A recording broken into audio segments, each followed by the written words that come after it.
ఈరోజు ప్రవచనం చేయవలసిందిగా పూజ్యుల పాదం పెట్టి ప్రార్థిస్తున్నాను. శుక్లాంబరధరం విష్ణుం శశివర్ణం చతుర్భుజం ప్రసన్నవదనం ధ్యాయేత్ సర్వవిఘ్నోపశాంతయేత్. గురుర్బ్రహ్మా గురుర్విష్ణుః గురుర్దేవో మహేశ్వరః గురుః సాక్షాత్ పరబ్రహ్మ తస్మై శ్రీగురవై నమః. వ్యాసాయ విష్ణురూపాయ వ్యాసరూపాయ విష్ణవే నమో వై బ్రహ్మనిధయే వాసిష్ఠాయ నమో నమః. కూజంతం రామ రామీతి మధురం మధురాక్షరం ఆరుహ్య కవితాశాఖాం వందే వాల్మీకికోకిలం. శ్రుతిస్మృతిపురాణానాం ఆలయం కరుణాలయం నమామి భగవత్పాదశంకరం లోకశంకరం.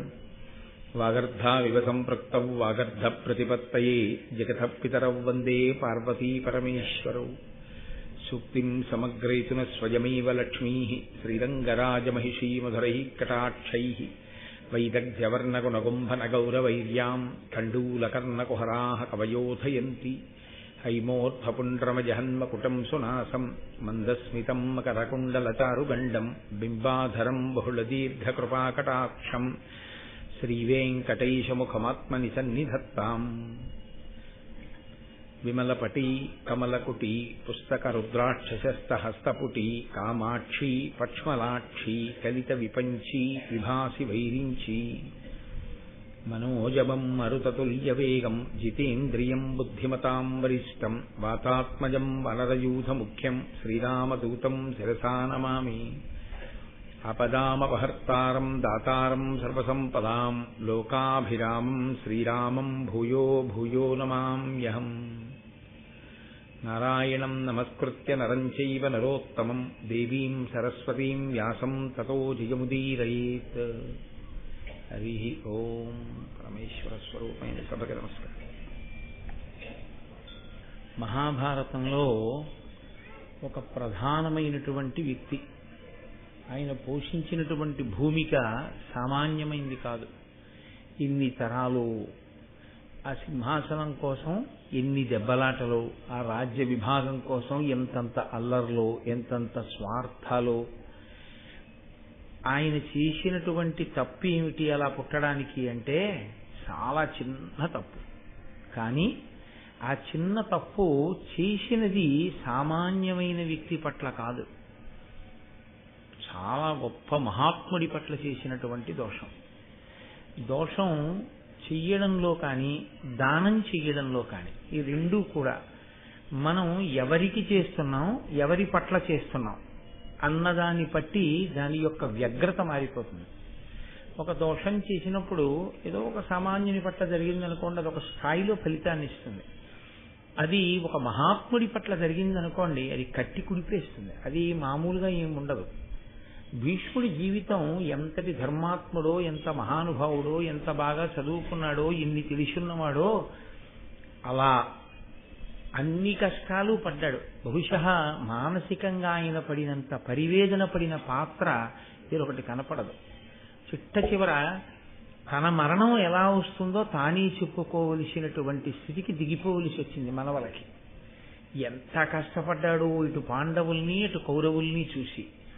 అటువంటి మహాత్ముని యొక్క జననం జరగడానికి నిజంగా పరదేవత పరమేశ్వరుడు ఎంతంత గొప్ప గొప్ప వ్యక్తుల్ని ఎంచుకున్నాడో, ఎంతటి విశిష్టమైన వ్యక్తులు ఈ భూమండలం మీద తిరిగితే తప్ప, కదిలితే తప్ప, ధర్మం నడిస్తే తప్ప ఆ భీష్మ జననం జరగలేదో, ఆ భీష్ముడు ఎందుచేత అసలంత గొప్పవాడయ్యాడో తత్సంబంధమైనటువంటి విషయములను వివరణ చేస్తుంది ఆదిపర్వంలో కొంత భాగం. భీష్ముడు అశాంతము ఉంటాడు మహాభారతంలో, ఏదో స్వర్గారోహణ పర్వం లాంటి వాటిలో తప్ప. కానీ శాంతి పర్వం లాంటి దాని యందు ప్రత్యేకించి ఆయన ఈ జాతికి అందించినటువంటి సందేశం అత్యద్భుతం. కృష్ణ పరమాత్మ అంతటి వారు ఈ భీష్ముడి శరీరాన్ని విడిచిపెట్టేస్తే లోకానికి మళ్ళీ ఇన్ని ధర్మాలు చెప్పగలిగిన వాడు లేడు. అంతటి మహాపురుషుడు, ఆచార్యుడు. ఆచార్య శబ్దానికి మీరు కొంచెం జాగ్రత్తగా అర్థం చేసుకోవాలి. ఆచార్య అన్న మాటకు అర్థం ఏమిటంటే తాను ధర్మాన్నంతటినీ తెలుసుకుని తాను ఆచరించిన వాడైనటువంటి గురువు. అలా ఆచరణాత్మకమైనటువంటి విద్య కలిగిన వాడైతే ఆయన్ని ఆచార్య అని పిలుస్తారు. తెలుసు కానీ ఆయన ఆచరించాలి అని కాకుండా ఆయన బ్రహ్మజ్ఞానాన్ని పొంది ఉండడం చేత నిరంతరము ఈశ్వరుడు యందు రమిస్తూ ఉండిపోయేవారు కొంతమంది ఉంటారు. వారు తెలుసుకున్నవన్నీ ఆచరించాలని ఉండదు ఆ స్థితిలో. ఆ స్థాయి యందు తప్పు పట్టడం, దోషం పట్టడం, ఆచరణని అడగడం కుదరనటువంటి విషయాలు. ఒక భగవాన్ రమణుల వంటి వారు అదిగో ఆ స్థితిని పొందిపోతే వారు గురువులై ఉంటారు. కానీ ఆచార్య శబ్దంతో పిలవడం కష్టం. ఆచార్య శబ్దం అన్వయమైనటువంటి మహాపురుషుల్లో ఒకడు భీష్ముడు. ఆయన ఎంత గొప్ప స్థితిని పొందినవాడంటే ఆయన అత్యంత శ్రద్ధతో శంతన మహారాజు గారికి శ్రాద్ధం పెడుతుంటే ఆ కబళం కోసం భూమిలోంచి చీల్చుకుని శంతన మహారాజు గారి యొక్క చెయ్యి పైకొచ్చింది ఆ కబళం చేతిలో పెట్టమని. ఆయన అన్నాడు, వేదం శరీరం విడిచిపెట్టినటువంటి వాడు మళ్ళీ ప్రీతి చెంది చెయ్యి చాపిన, సూక్ష్మ శరీరంతో ఉన్నవాడు కనపడి చెయ్యి చాపిన అలా పెట్టకూడదు. చేతిలో ఒక్క దర్భల మీద మాత్రమే పెట్టాలి అని వేదం చెప్తోంది. కాబట్టి నాన్నగారు మీరు ప్రీతి చెందినా నేను మీ చేతిలో పెట్టడం కుదరదు, నేను దర్భల మీద పెడతాను, మీరు తీసుకోండి. వేదంలో చెప్పినటువంటి విషయాన్ని తాను తెలుసుకోవడం కాదు, తానంత గొప్పగా ఆచరించినటువంటి వాడు. పుస్తకగత విద్య అని ఒకటి ఉంటుంది. అలాగే ఆ పుస్తకంలో ఉన్నటువంటి విద్య హృదయగతము కావడము అన్నది ఒకటి ఉంటుంది. పుస్తకంలో విద్య చదివి చాలా బాగుందని విడిచిపెట్టేసింది పుస్తకంలోకే వెళ్ళిపోతుంది. పుస్తకంలో ఉన్నది ఆచరణాత్మకం ఎప్పుడవుతుందంటే హృదయములోనికి ప్రవేశిస్తే. ఆ హృదయములోనికి ప్రవేశించడానికే ఆ అనుష్ఠాన పర్యంతంలోకి తెచ్చుకోవడానికి అంత చిత్తశుద్ధి కావలసి ఉంటుంది. దాన్ని మనం ఆచరించాలనేటటువంటి ఆ తాపత్రయం కావలసి ఉంటుంది. సరే, ప్రారంభం చేస్తూ నిన్న మనం భరతుడి గురించి చెప్పుకున్నాం. వంశకర్తలు అంటారు వాళ్ళందరినీ. వంశకర్త అంటే అందరూ వంశకర్తలు కాలేరు కూడా. ఎందుకంటే మీరు నన్ను మన్నించగలిగితే నేను మీతో ఒక విషయం ప్రస్తావన చేస్తాను. మీ ముత్తాత గారి నాన్నగారు ఎవరు అని అడిగారు అనుకోండి, చాలా మంది చెప్పలేరు. ముత్తాత గారి నాన్నగారు ఎవరు అని ముత్తాత గారి వరకు గుర్తుంటే చాలా గొప్ప విషయం. అసలు ముత్తాత గారి నాన్నగారు ఎవరు, ముత్తాత గారి తాతగారు ఎవరు అని అడిగారు అనుకోండి, అంత ఎవరికి ఏం తెలియవు. అలా తెలియదు, మర్చిపోతారనే గదిలో శ్రాద్ధం పెట్టేటప్పుడు కూడా ఈ పేరు గుర్తు లేని వాళ్ళందరికీ ఎన్నెమ్మ అని పేరు పెట్టి పెట్టేస్తుంటారు. కాబట్టి మనకి జ్ఞాపకంలో ఉండరు. జ్ఞాపకం చెయ్యవలసినంత గొప్ప స్థితిని కీర్తిగా కొంతమంది పొంది ఉండరు. సామాన్యంగా జీవితం వెళ్ళిపోతుంది. అంటే నా ఉద్దేశ్యం వాళ్ళని ఎంత మాత్రం చిన్నబుచ్చడం కాదు. వాళ్ళు మహానుభావులు, వాళ్ళు జన్మనివ్వబట్టే తాతగారు, తండ్రి గారు, నేను ఇలా వంశం పరిఢవిల్లుతోంది. కానీ వంశకర్త అన్న మాటకి పేరు ఏంటంటే ఆ వంశం ఇక్ష్వాకు వంశం అయితే, నిన్ననే మీతో మనవి చేశాను, రఘువు పుట్టిన తర్వాత రఘువంశము అన్నారు. అంటే ఆ వంశం పేరే మారిపోయింది ఆయన పేరు మీదుగా. అంతటి మహితాత్ముడై అంతటి గొప్పవాడైతే ఆయన్ని వంశకర్త అని పిలుస్తారు. మీరు వింటూ వస్తున్నారు ఆ వంశం ఎలా వెళుతోంది అన్న విషయాన్ని. ఎంతమంది రాజులు పుట్టినటువంటి వారు. అందులో మీరు మొన్నటి రోజు నేను ఉపన్యాసం పూర్తి చేసినప్పుడు యయాతి మహారాజు తన సంతానంలో పూర్ణికి రాజ్యాన్ని ఇవ్వడం దగ్గర విన్నారు. నిన్నటికి అది భరతుడి దగ్గరికి వచ్చింది. ఆ తరువాతి కాలంలో వచ్చినటువంటి చాలా గొప్పవాడు ఆ వంశ పరంపర అలా చాలా కాలం కొనసాగి వెళ్ళిపోయిన తరువాత ఆ భరత వంశము కురు వంశము అని పిలిపించుకుంది. అంటే వంశం మారిపోయిందని కాదు, వంశకర్త మళ్ళీ వచ్చాడు అని. అంటే అంతటి మహితాత్ముడు వచ్చాడు. ఆయన సంవరుణుడు తపతి అనబడేటటువంటి వారికి జన్మించినటువంటి వాడు కురుడు. ఆయన మళ్ళీ అంత ప్రఖ్యాతి వహించాడు. అందుకే ఆయన పేరు మీదుగా వంశం కురువంశం అని పిలువబడింది.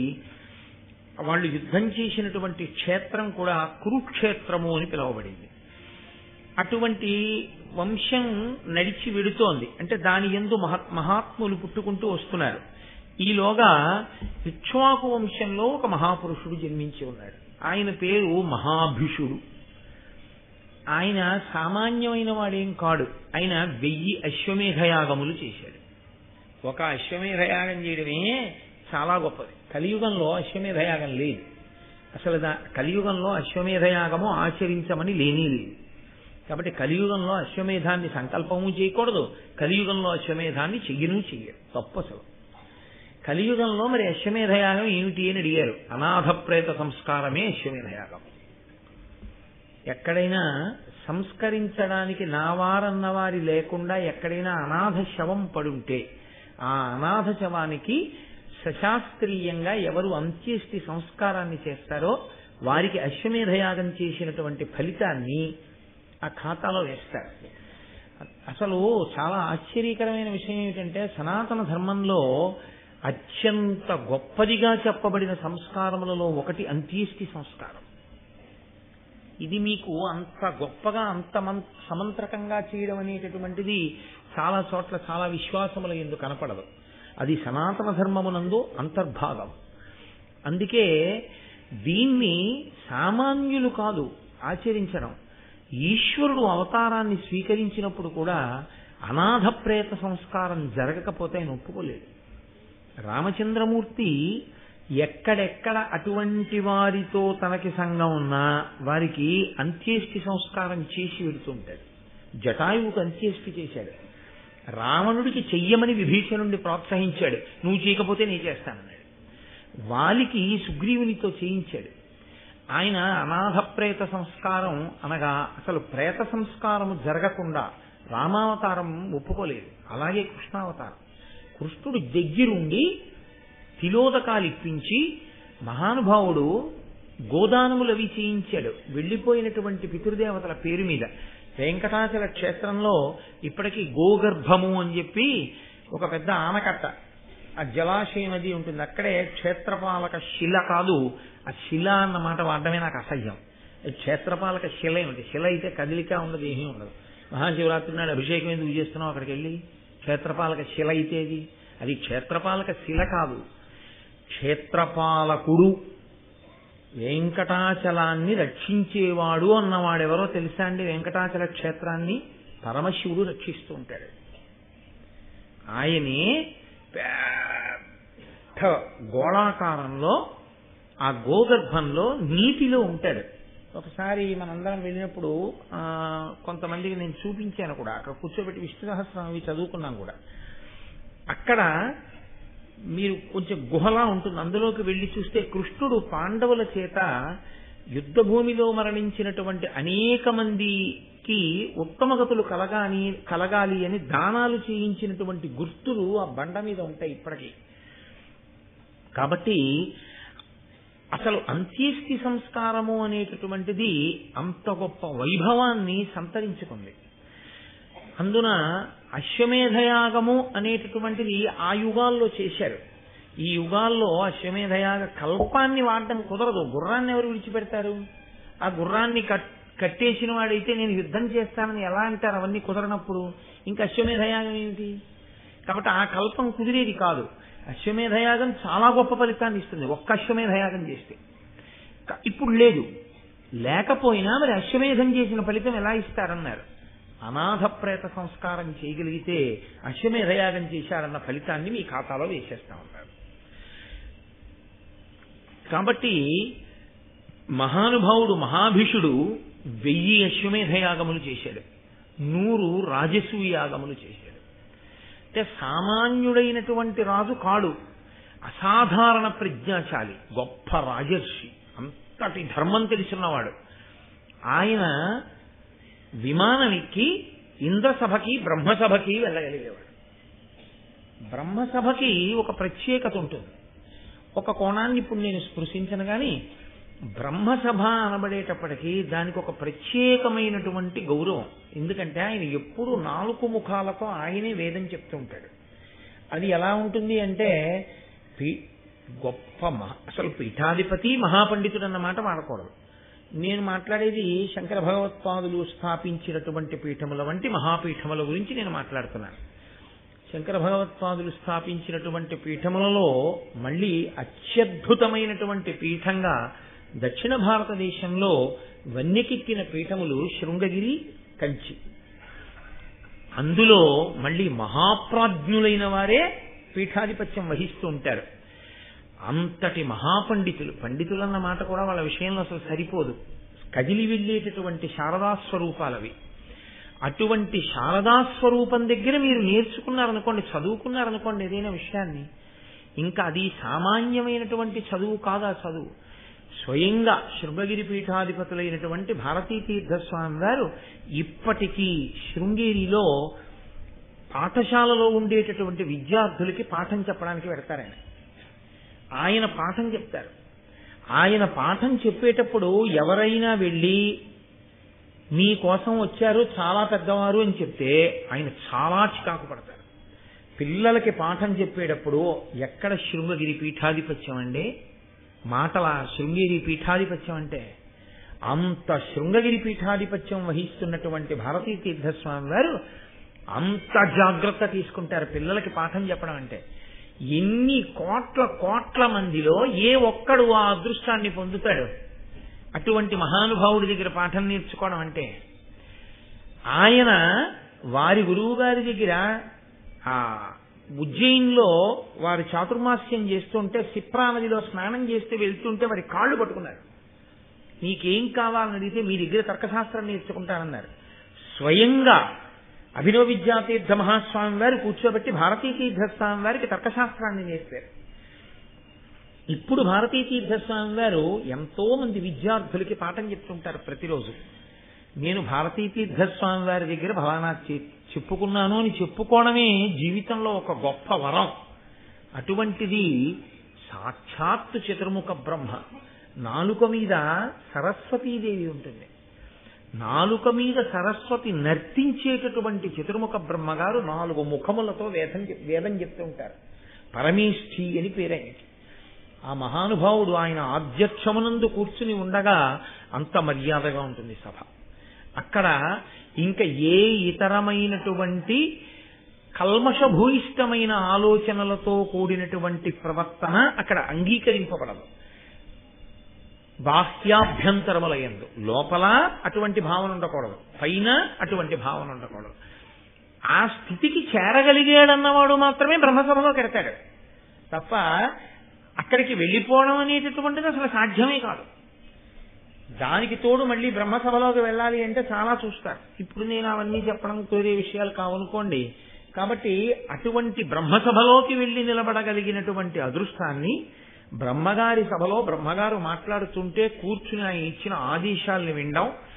బ్రహ్మగారు మాట్లాడడం అంటే ఎలా ఉంటుందో తెలుసా అండి? ఏమది సామాన్యంగా ఉండదు.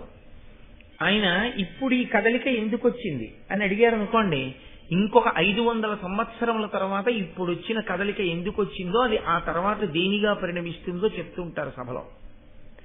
ఎందుచేతనంటే భూత భవిష్యత్వర్తమాన కాలములు గుర్తిరిగిన మహాపురుషుడు, త్రిమూర్తులలో ఒకరు. బ్రహ్మగారంటే సామాన్యమైనటువంటి స్వరూపం కాదది. అటువంటి మహానుభావుడు ఆయన ఆధ్యక్షం వహించి మాట్లాడుతుంటే, కమల గర్భుడై కూర్చునుంటే ఆ సభలో నిలబడడం అంటే మాటలండి. మనుష్య జాతి గర్వపడవలసినటువంటి మహాపురుషులు వీళ్ళందరూ ప్రాతస్మరణీయులు. వీళ్ళ పేర్లు తలుచుకున్నంత మాత్రం చేత, వీళ్ళ గురించి విన్నంత మాత్రం చేత, వీళ్ళకి నమస్కరించినంత మాత్రం చేత ఈశ్వరానుగ్రహం కలుగుతుంది. అంతటి మహాపురుషులు. అందుకే మహాభారతం లాంటివి వినండి అని ఎందుకు చెప్తారంటే, అటువంటి మహాపురుషుల పేర్లు చెవిన పడితే చాలు. ఒరే ఎక్కడ విశేషంరా, 1000 అశ్వమేధ యాగములా, 100 రాజసూయ యాగములా, దివ్య విమానములు ఎక్కి చతుర్ముఖ బ్రహ్మగారి సభకి వెళ్ళడమా, ఇంద్ర సభకి వెళ్ళి ఇంద్రుడితో కలిసి కూర్చోవడమా, ఏమి వాళ్ళు పొందినటువంటి వైభవం. అంతటి మహానుభావుడు. ఆయనకి ధర్మం తెలియదనో, ఆయన ఆషామాషిగా ప్రవర్తించే వ్యక్తినో, ఆయనకి ఏవీ తెలియదనో మీరు అనుకోకూడదు. 4 సార్లు గణపతి హోమం గట్టిగా దగ్గర కూర్చుని ఆద్యంతం చూసిన వాడికి గణపతి హోమం ఎలా జరుగుతుందో తెలిసిపోతుంది. 1000 అశ్వమేధయాగములు, 100 రాజసూయాగములు చేసి, అన్ని దాన ధర్మాలు చేసి, అంత ధార్మికుడై రాజర్షి అయిన వాడికి తెలియనిది ఏముంటుందండి? బ్రహ్మగారి సభలో ఎలా నిలబడాలో ఆయనకి తెలియదు, బ్రహ్మగారి సభలో ఎలా ప్రవర్తించాలో ఆయనకి తెలియదు. ఇదే కొత్తగా వెళ్ళాడు ఆయన. ఆయన ఎన్ని పర్యాయములు వెళ్ళాడో బ్రహ్మసభకి. అటువంటి మహాపురుషుడికి ఒక ఆశ్చర్యకరమైన రీతిలో మనస్సు కదిలింది అంటే ఏమనుకోవాలి? నేను మీతో మొన్న మనవి చేశాను. ఏదో ఒక గొప్ప మేలు ఈ భూమికి చేయడం కోసం పరదేవత సంకల్పం చేసింది అని మనం అనుకోవలసి ఉంటుంది. లేకపోతే అసలు అటువంటివి సంభవించే అవకాశాలు ఉండవు. మీరు ఈ ధర్మ సూక్ష్మానికి ఎక్కువ ప్రాధాన్యత ఇవ్వండి. సంఘటన యొక్క వర్ణనకి పెద్ద ప్రాధాన్యత ఇవ్వకండి. అది సంఘటనని నేను సంఘటనగా కేవలం స్పృశించి విడిచిపెట్టేస్తే చాలు. కానీ దాని వెనక ఉండే ధర్మ సూక్ష్మం ఏమిటి, ఆయన ఎటువంటి మహాపురుషుడు, ఆయన మనస్సు కదలడం అంటే మాటలా, దేనికి కదిలి ఉంటుంది, దాని పరిణామం ఏం జరిగింది ఇవాళ మనకి వెంటనే తెలుస్తోంది. కాబట్టి వ్యాసుడు ఇచ్చారు కాబట్టి, నన్నయ్య గారు ఇచ్చారు కాబట్టి మనకి తెలిసిపోతుంది తర్వాత ఏం జరిగిందో. అప్పుడు అలా ఎందుకు జరిగిందో అక్కడ ఉన్న వారికి తెలియదు. ఒక్క బ్రహ్మగారికే తెలుస్తుంది అలా ఎందుకు జరిగిందో. ఆ బ్రహ్మగారి నాలుకని కూడా కదిపింది పరదేవత. ఆవిడ ఏమి చేయలేదు. ఆవిడ సృష్టికర్త, స్థితికర్త, ప్రళయకర్త, ఆమె బిడ్డలు, ఆమె ఏమైనా చేయగలదు. కాబట్టి అటువంటి తల్లి సంకల్పమేమో ఈ మహాభీషుడు వెళ్ళి బ్రహ్మగారి సభలో నిలబడ్డాడు. మహాతల్లి ఆవిడ దేవలోకంలో ప్రవహిస్తుంది, మందాకిని అన్న పేరుతో, భూమి మీద భాగీరథి అన్న పేరుతో ప్రవహిస్తుంది, పాతాళంలో భోగవతి అన్న పేరుతో ప్రవహిస్తుంది. 3 పేర్లతో ప్రవహించిన ఆవిడ మాత్రం ఒక్కరే, త్రిపథగా గంగ. అంతటి మహనీయ మూర్తి. గంగని పరమశివుడికి భార్యగా ఎక్కడా పౌరాణికంగా చెప్పడం కుదరదు. సంప్రదాయంలో కూడా గంగని భార్యగా చెప్పడం కుదరదు. ఆయన కేవలం భరించాడంతే. నేను వేరొక చోట మీకు ఈ అనుమానం రాకూడదు అని ముందుగా ఈ మాట అంటున్నాను. ఇప్పుడు ఈ మహాభీషుడు నిలబడున్నాడు ఎదురుగుండా, గంగమ్మ కూడా వచ్చి నిలబడింది. అకస్మాత్తుగా గాలి వేసింది. ఈ గాలి వేయడం అనేటటువంటిది, గాలి కదలిక ఒక మహత్తరమైన విషయాన్ని సృష్టిస్తుంటుంది మహాభారతంలో. ఒకసారి దేవయాని శర్మిష్ఠ బట్టలన్నీ అలాగే కలిసిపోయాయి గాలి వేస్తే.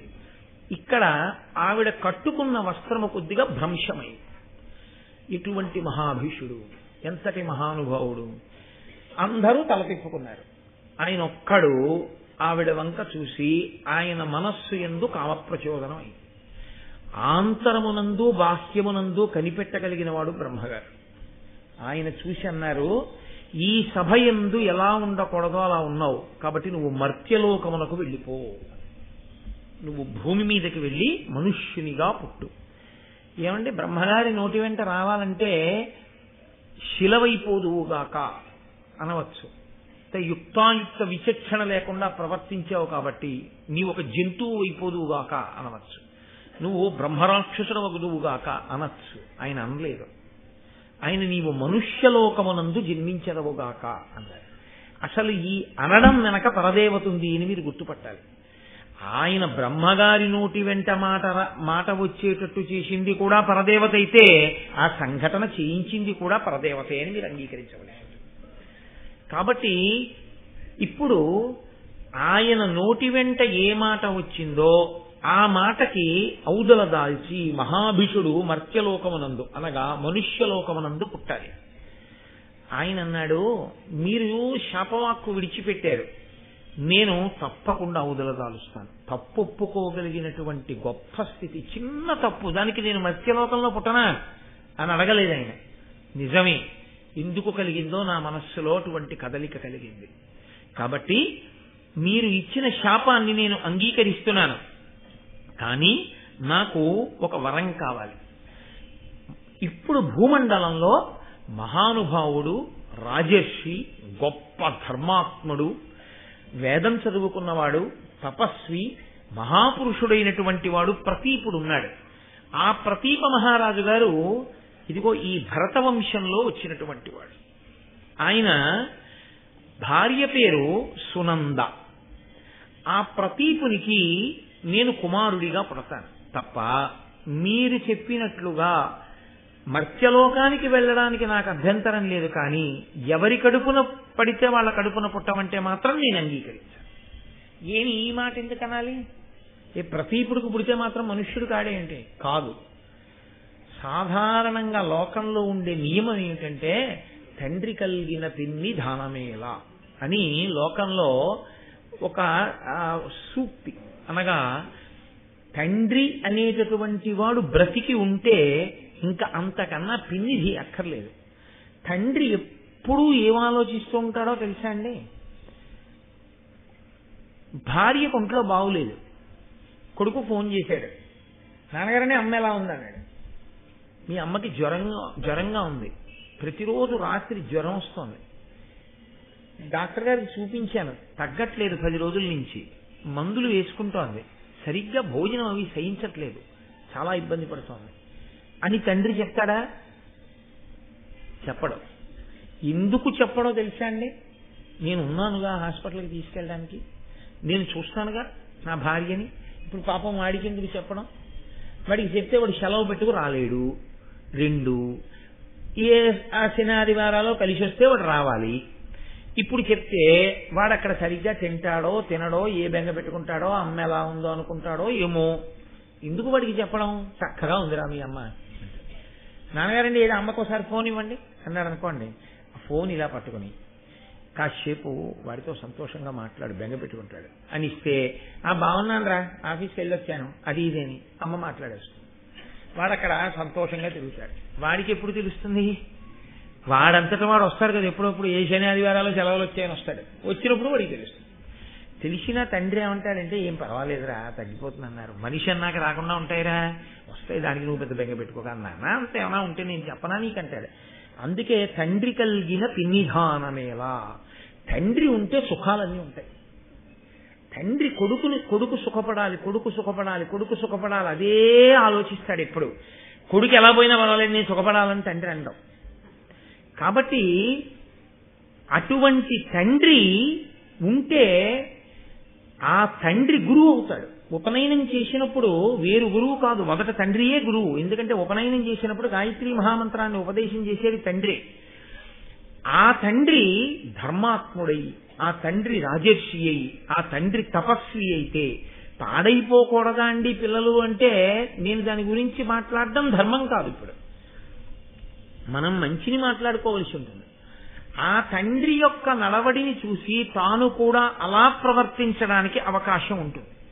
స్వతహాగా గురువైనటువంటి తండ్రి అందుబాటులో ఉన్న కారణం చేత ఎప్పుడూ తండ్రి దగ్గర నేర్చుకోవచ్చు. తండ్రి కూడా కొడుకు వృద్ధిలోకి రావాలనే తాపత్రయం ఉండాలి, కానీ తన విద్యని ధారపోసేస్తాడు. సరికదా? తండ్రి విషయంలో ఉండే లక్షణం ఏమిటో తెలుసా అండి? చిట్ట చివరక ఆ కొడుకు చేతిలో ఓడిపోవడాన్ని గొప్ప సత్కారంగా భావిస్తాడు. తనకన్నా తన కొడుకు బాగా చెప్పాడు అనుకోండి, ఎంత సంతోషపడిపోతాడు. కాబట్టి పుత్రాదిచ్చేత్ పరాజయం, కొడుకు చేతిలో ఓడిపోవడం కూడా అంత సంతోషంగా ఉంటుంది. కనుక నేను ప్రతీప మహారాజు గారికి కొడుకుగా పుడతాను, నాకు ఈ అవకాశం ఇప్పించమన్నాడు. సంకల్పం ఏ తల్లి చేసిందో ఆ తల్లే బ్రహ్మగారి ద్వారా అనుగ్రహించవలసి ఉంటుంది. కాబట్టి వెంటనే బ్రహ్మగారికి కోపం తగ్గిపోయింది. ఆయన అన్నారు, తప్పకుండా నీవు ప్రతీపునకు కుమారుడిగా జన్మించదవు కాక. ఇప్పుడు ఈ మహాభిషుడు ఇక్ష్వాకు చంద్రవంశంలో ప్రతీప మహారాజు గారి యొక్క కుమారుడిగా పుట్టాలి అని సంకల్పం చేసుకుని బ్రహ్మసభలోంచి బయటికి వెళ్ళిపోయాడు. ఇంకా ఆయన గంగమ్మ వంక చూడలేదు. మహాభారతంలో గంగమ్మకి బ్రహ్మగారు శాపం ఇచ్చినట్లు లేదు. ఎందుకు ఇవ్వలేదు అంటే, ఆవిడ దోషం ఏముందని ఇవ్వాలి? ఆవిడేమీ లేకి ప్రవర్తన చేయలేదు, గాలి వేసింది, ఆవిడ వస్త్రం భ్రంశమైనంతవరకు.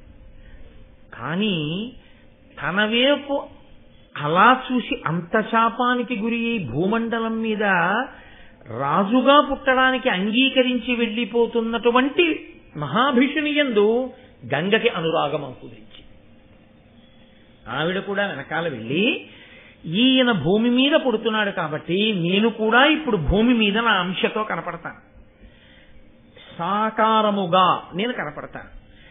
పాపం వెర్రివాడు నన్ను చూసి కదా ఇంత శాపానికి గురయ్యాడు, నన్ను ఏ దృష్టితో చూశాడో ఆ దృష్టితో చూడడం ధర్మమైపోయేటట్టుగా భార్యనవుతాను.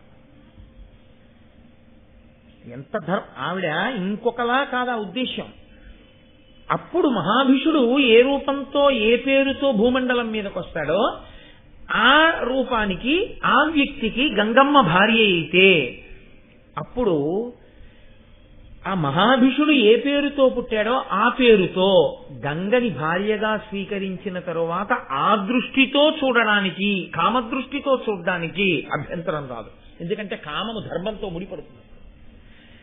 అయ్యో ఇంత దెబ్బతిన్నాడు కాబట్టి నేను కూడా అలా పెడతాను అంటే ఆడ మనసుగా, తల్లి మనసుగా, విశాల హృదయంగా గంగ ఆలోచించి ఆవిడ కూడా ఒక నిర్ణయం చేసుకుని వెడుతోంది. ఈ వెడుతున్న సమయంలో అష్టవసువులు ఆవిడికి కనబడ్డారు. అష్టవసువులు పవిత్రాత్ములు, మహానుభావులు వాళ్ళు. ఆ అష్టవసువులు ఆవిడికి కనపడి ఆవిడితో ఒక విషయం చెప్పారమ్మా, మాకు ఒక శాపం కలిగింది, ఆ విషయాన్నంతటినీ మీకు చెప్తాం అంటే మళ్ళీ ఇంకొక చోట చెప్పవలసి వస్తుంది కాబట్టి ఇక్కడ అంత మటుకు మాత్రమే. నాకు ఒక శాపం ఉంది కాబట్టి మేము 8 కూడా ఇప్పుడు భూమండలం మీద పుట్టాలి. తల్లి ఆ పుట్టేదేదో వాళ్ళ కడుపున వీళ్ల కడుపున పుట్టకుండా నీ కడుపున పుడతాం, అమ్మ అంగీకరిస్తావా, మమ్మల్ని కొడుకులుగా కంటావా అన్నారు. ఈవిడెందు ఏ కోరికతో వెడుతోంది? మహాభిషుడు ఎవరిగా పుడితే ఆయనకి భార్యగా అవడానికి వెడుతోంది. భార్యగా అవడంతో ఏ ఆడదాని జీవితమైనా పరిపూర్ణత పొందినట్ట? అలా ఏ ఆడది భావన చేయదు. అమ్మా అని పిలిపించుకుంటేనే దానికి సార్థకత, పరిపూర్ణత. ఒక్క భార్యాస్థానంలో కూర్చోవడం వల్ల పరిపూర్ణత రాదు కదా.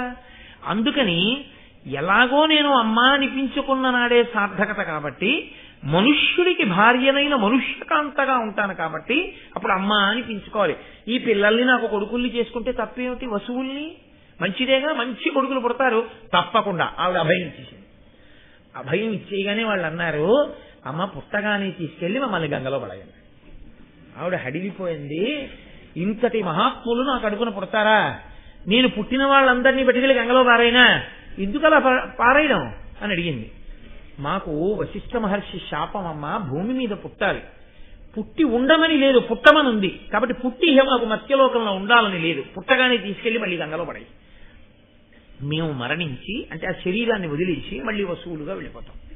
అంటే ఆవిడండి అమ్మా అని పిలిపించుకోవడం కేవలం మాతృత్వ సిద్ధి చేత కుదరదు. బిడ్డల్ని ప్రసవిస్తే కుదరదు. ఆ బిడ్డడు బ్రతికుండి అమ్మా అని పిలిస్తే కదూ ఆ పిలుపు యొక్క అమృతాన్ని నేను ఆస్వాదించడం. అలా పిలవడానికి ఒక్కరైనా ఉండద్దా మీలో? ఆ ఒక్కడు 3 రోజులు ఉంటాను, వారం రోజులు ఉంటాను, 3 ఏళ్ళు ఉంటాను, 5 ఏళ్ళు ఉంటానంటే ఏ తల్లి అంగీకరిస్తుందా? అలాగా ఏ తల్లి అయినా ఏం కోరుకుంటుంది? పరిపూర్ణాయుర్దాయంతో తన కొడుకు ఉండాలని కోరుకుంటుంది. కాబట్టి దీర్ఘాయుష్మంతుడై మీలో ఒక్కడు ఉండడా అని అడిగింది ఆవిడ. అడిగితే వాళ్ళన్నారు, మాయందొక్కొక్కళ్ళ తురీయాంశము దాల్చి శుభచరిత్రుండై దీర్ఘాయుష్యుండష్టమవసు భుజుడుండు నీకు ఆత్మోద్భవుడై. అమ్మా మేము 8 వసువులం కదా, 7 వసువులం మాలో ఉండేటటువంటి 4వ వంతు తేజస్సుని ఒక వసువు అయినటువంటి ప్రభాసుడు అని ఆయన యందు ప్రవేశపెడతాం. ప్రభాసుడు తన తేజస్సుతో మా 7 యొక్క తేజస్సులోని ఒక్కొక్క అంశతో కలిపి ఇంత తేజోమూర్తి అయి అపారమైన భుజపరాక్రమము కలిగినటువంటి వాడై దీర్ఘాయుష్మంతుడై నీ కడుపు పండి నువ్వు పొంగిపోయేటట్టుగా ఇటువంటి మహాపురుషుణ్ణి కన్నామన్న పేరు నీకు చిరస్థాయిగా ఉండిపోయేటట్టుగా నీ కడుపున అలా దీర్ఘాయుష్మంతుడవుతాడమ్మా. నీకు చాలా చాలు. నాకటువంటి కొడుకు కావాలి, మీ కోరిక నేను తీరుస్తాను, 7 పుట్టగానే గంగలో పడేస్తాను. ఇది ఎవరి వరకు తెలుసు? ఒక్క గంగకి తెలుసు, వసువులకి తెలుసు. పుడదామని వెడుతున్నటువంటి మహాభిషుడికి తెలుసా? తెలియదు. గంగ వస్తోంది పోని అన్న విషయం తెలుసా? తెలియదు. మీరు ఇక్కడే ధర్మ సూక్ష్మాన్ని జాగ్రత్తగా పట్టుకోవాలి. పైగా ఇప్పుడు తాను వెళ్లి మహాభిషుడు ఎవరిగా పుడతాడో ఆయనకి భార్య అయిందనుకోండి, తన కొడుక్కి రాజ్యం వస్తుందని నమ్మకం ఏమిటి? తాను మహారాణి అవుతుందని నమ్మకం ఏమిటి? పైగా మీతో నేను నిన్ననే మనవి చేశాను, మహారాజ్ఞిగా కూర్చునేటటువంటి వ్యక్తి యొక్క కులగోత్రములు, ఆమె చరిత్ర ప్రజలకి తెలియాలి. ఎవరిని పడితే వాళ్ళని పట్టాభిషేకం చేస్తాను అని ప్రభు నిర్ణయం తీసుకున్నా ప్రజలు సహేతుక కారణం చూపించి తిరస్కరిస్తే ప్రభువుకు అధికారం ఉండదు, పట్టం కట్టడానికి వీల్లేదు. మీకు నేను ఎక్కడి వరకు ఎందుకు ఇక్కడే ఒక ధర్మ సూక్ష్మం చూపిస్తాను. ప్రతీప మహారాజు గారికి సునంద యందు పెద్ద కొడుకున్నాడు, ఈ పిల్లవాడు పుట్టక ముందే. ఆయన దేవాపి అని పేరు. తర్వాత ఈ మహాభీషుడు శంతన మహారాజుగా పుట్టాడు వెళ్ళి. మూడవ పిల్లవాడు ఇంకొకడు ఉన్నాడు, వాడి పేరు బాహ్లికుడు. ఇందులో ఈ ప్రతీప మహారాజు గారికి ముందు పుట్టినటువంటి పెద్ద కొడుక్కి కదండి రాజ్యం ఇవ్వాలి, శంతనుడికి ఇవ్వకూడదుగా. మహాభీషుడు శంతనుడిగా రెండో కొడుకుగా కదా వెళ్ళాడు. పెద్దవాడికి ఇవ్వాలి రాజ్యం. పెద్దవాడికి రాజ్యం ఇద్దామని ఆయన నిర్ణయం చేసుకున్నాడు. చాలా మంచివాడు, యోగ్యుడు, అన్ని విధాలుగా చాలా గొప్పవాడు. ప్రతీపుడు సామాన్యుడు కాడు, మహానుభావుడు, రాజర్షి. ఇదిగో పెద్ద కొడుకు అయినటువంటి ఈ దేవాపికి నేను పట్టాభిషేకం చేస్తున్నాను అన్నాడు. అంటే ప్రజలన్నారు కుదరదు. ఎందుకు కుదరదు? వాడు ధర్మాత్ముడు, వాడికి ఇస్తానన్నాడు. అంటే వాళ్ళు అన్నారు అతనికి చాలా తీవ్రమైన చర్మరోగం ఉంది.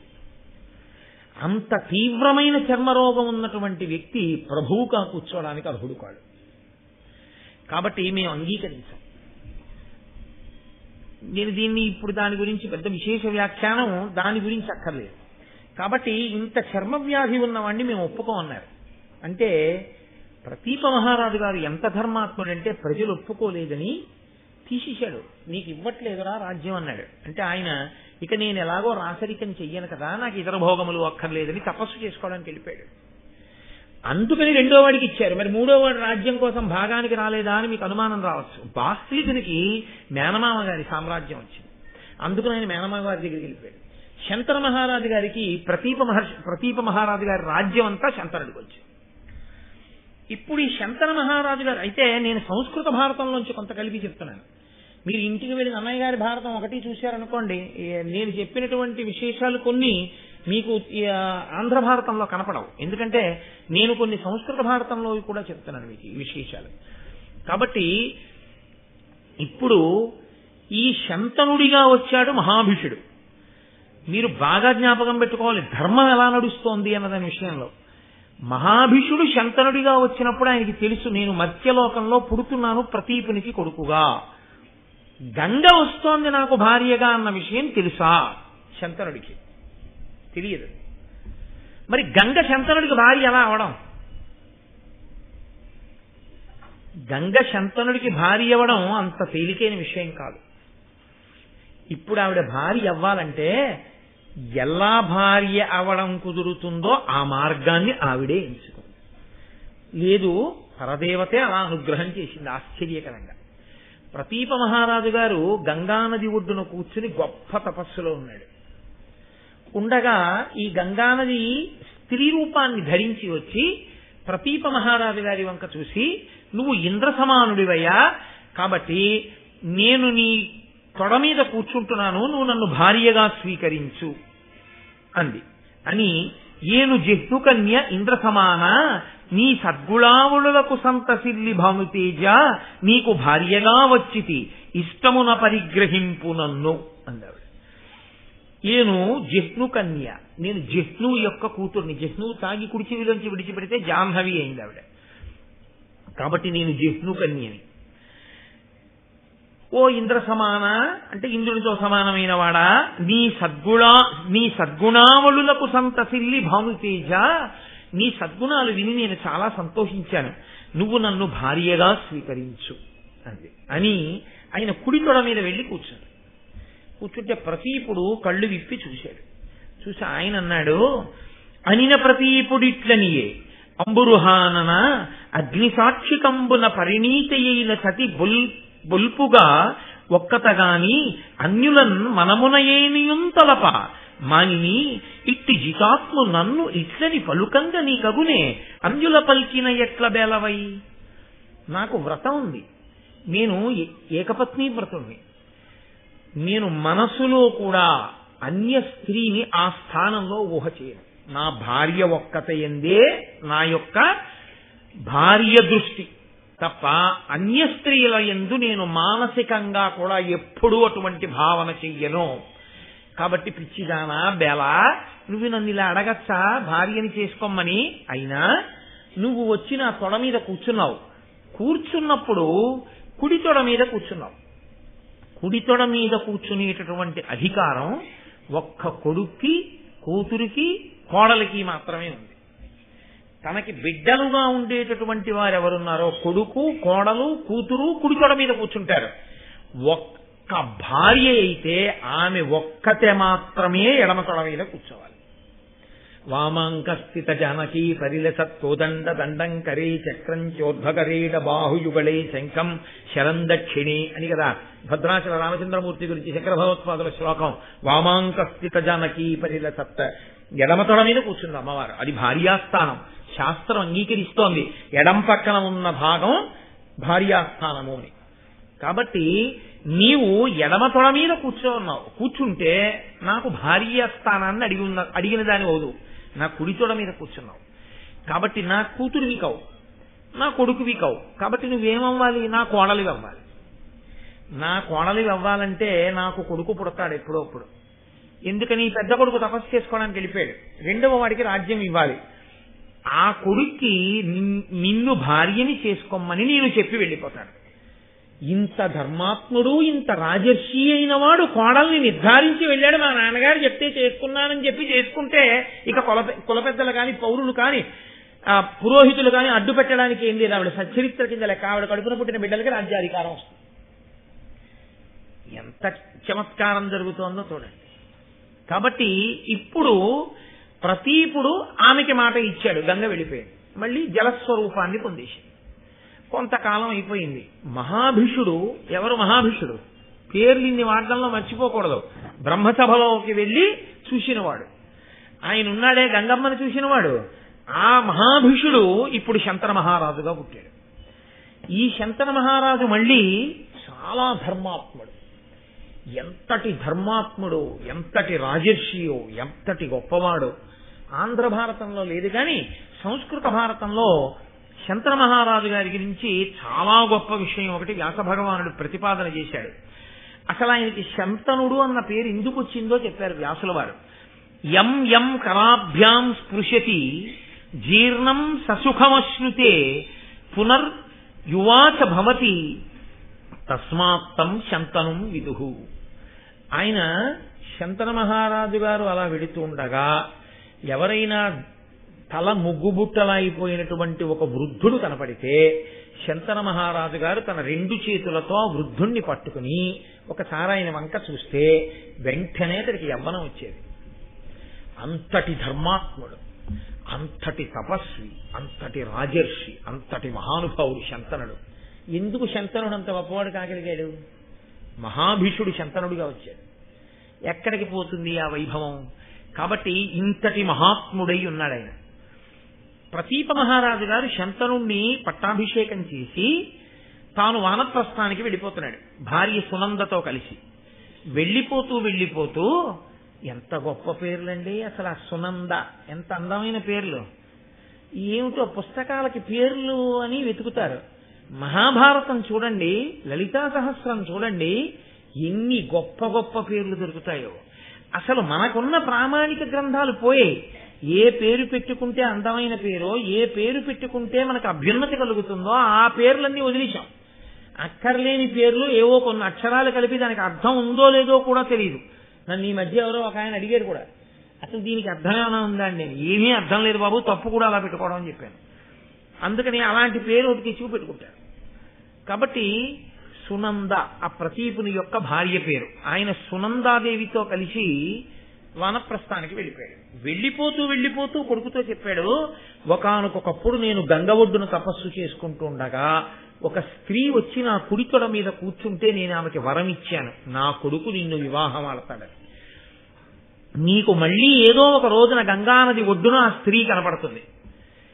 కనపడినప్పుడు నేను వరం ఇచ్చానని గుర్తేమిటో తెలుసా? నీ మనసు ఆమె యందు మగ్నమవుతుంది.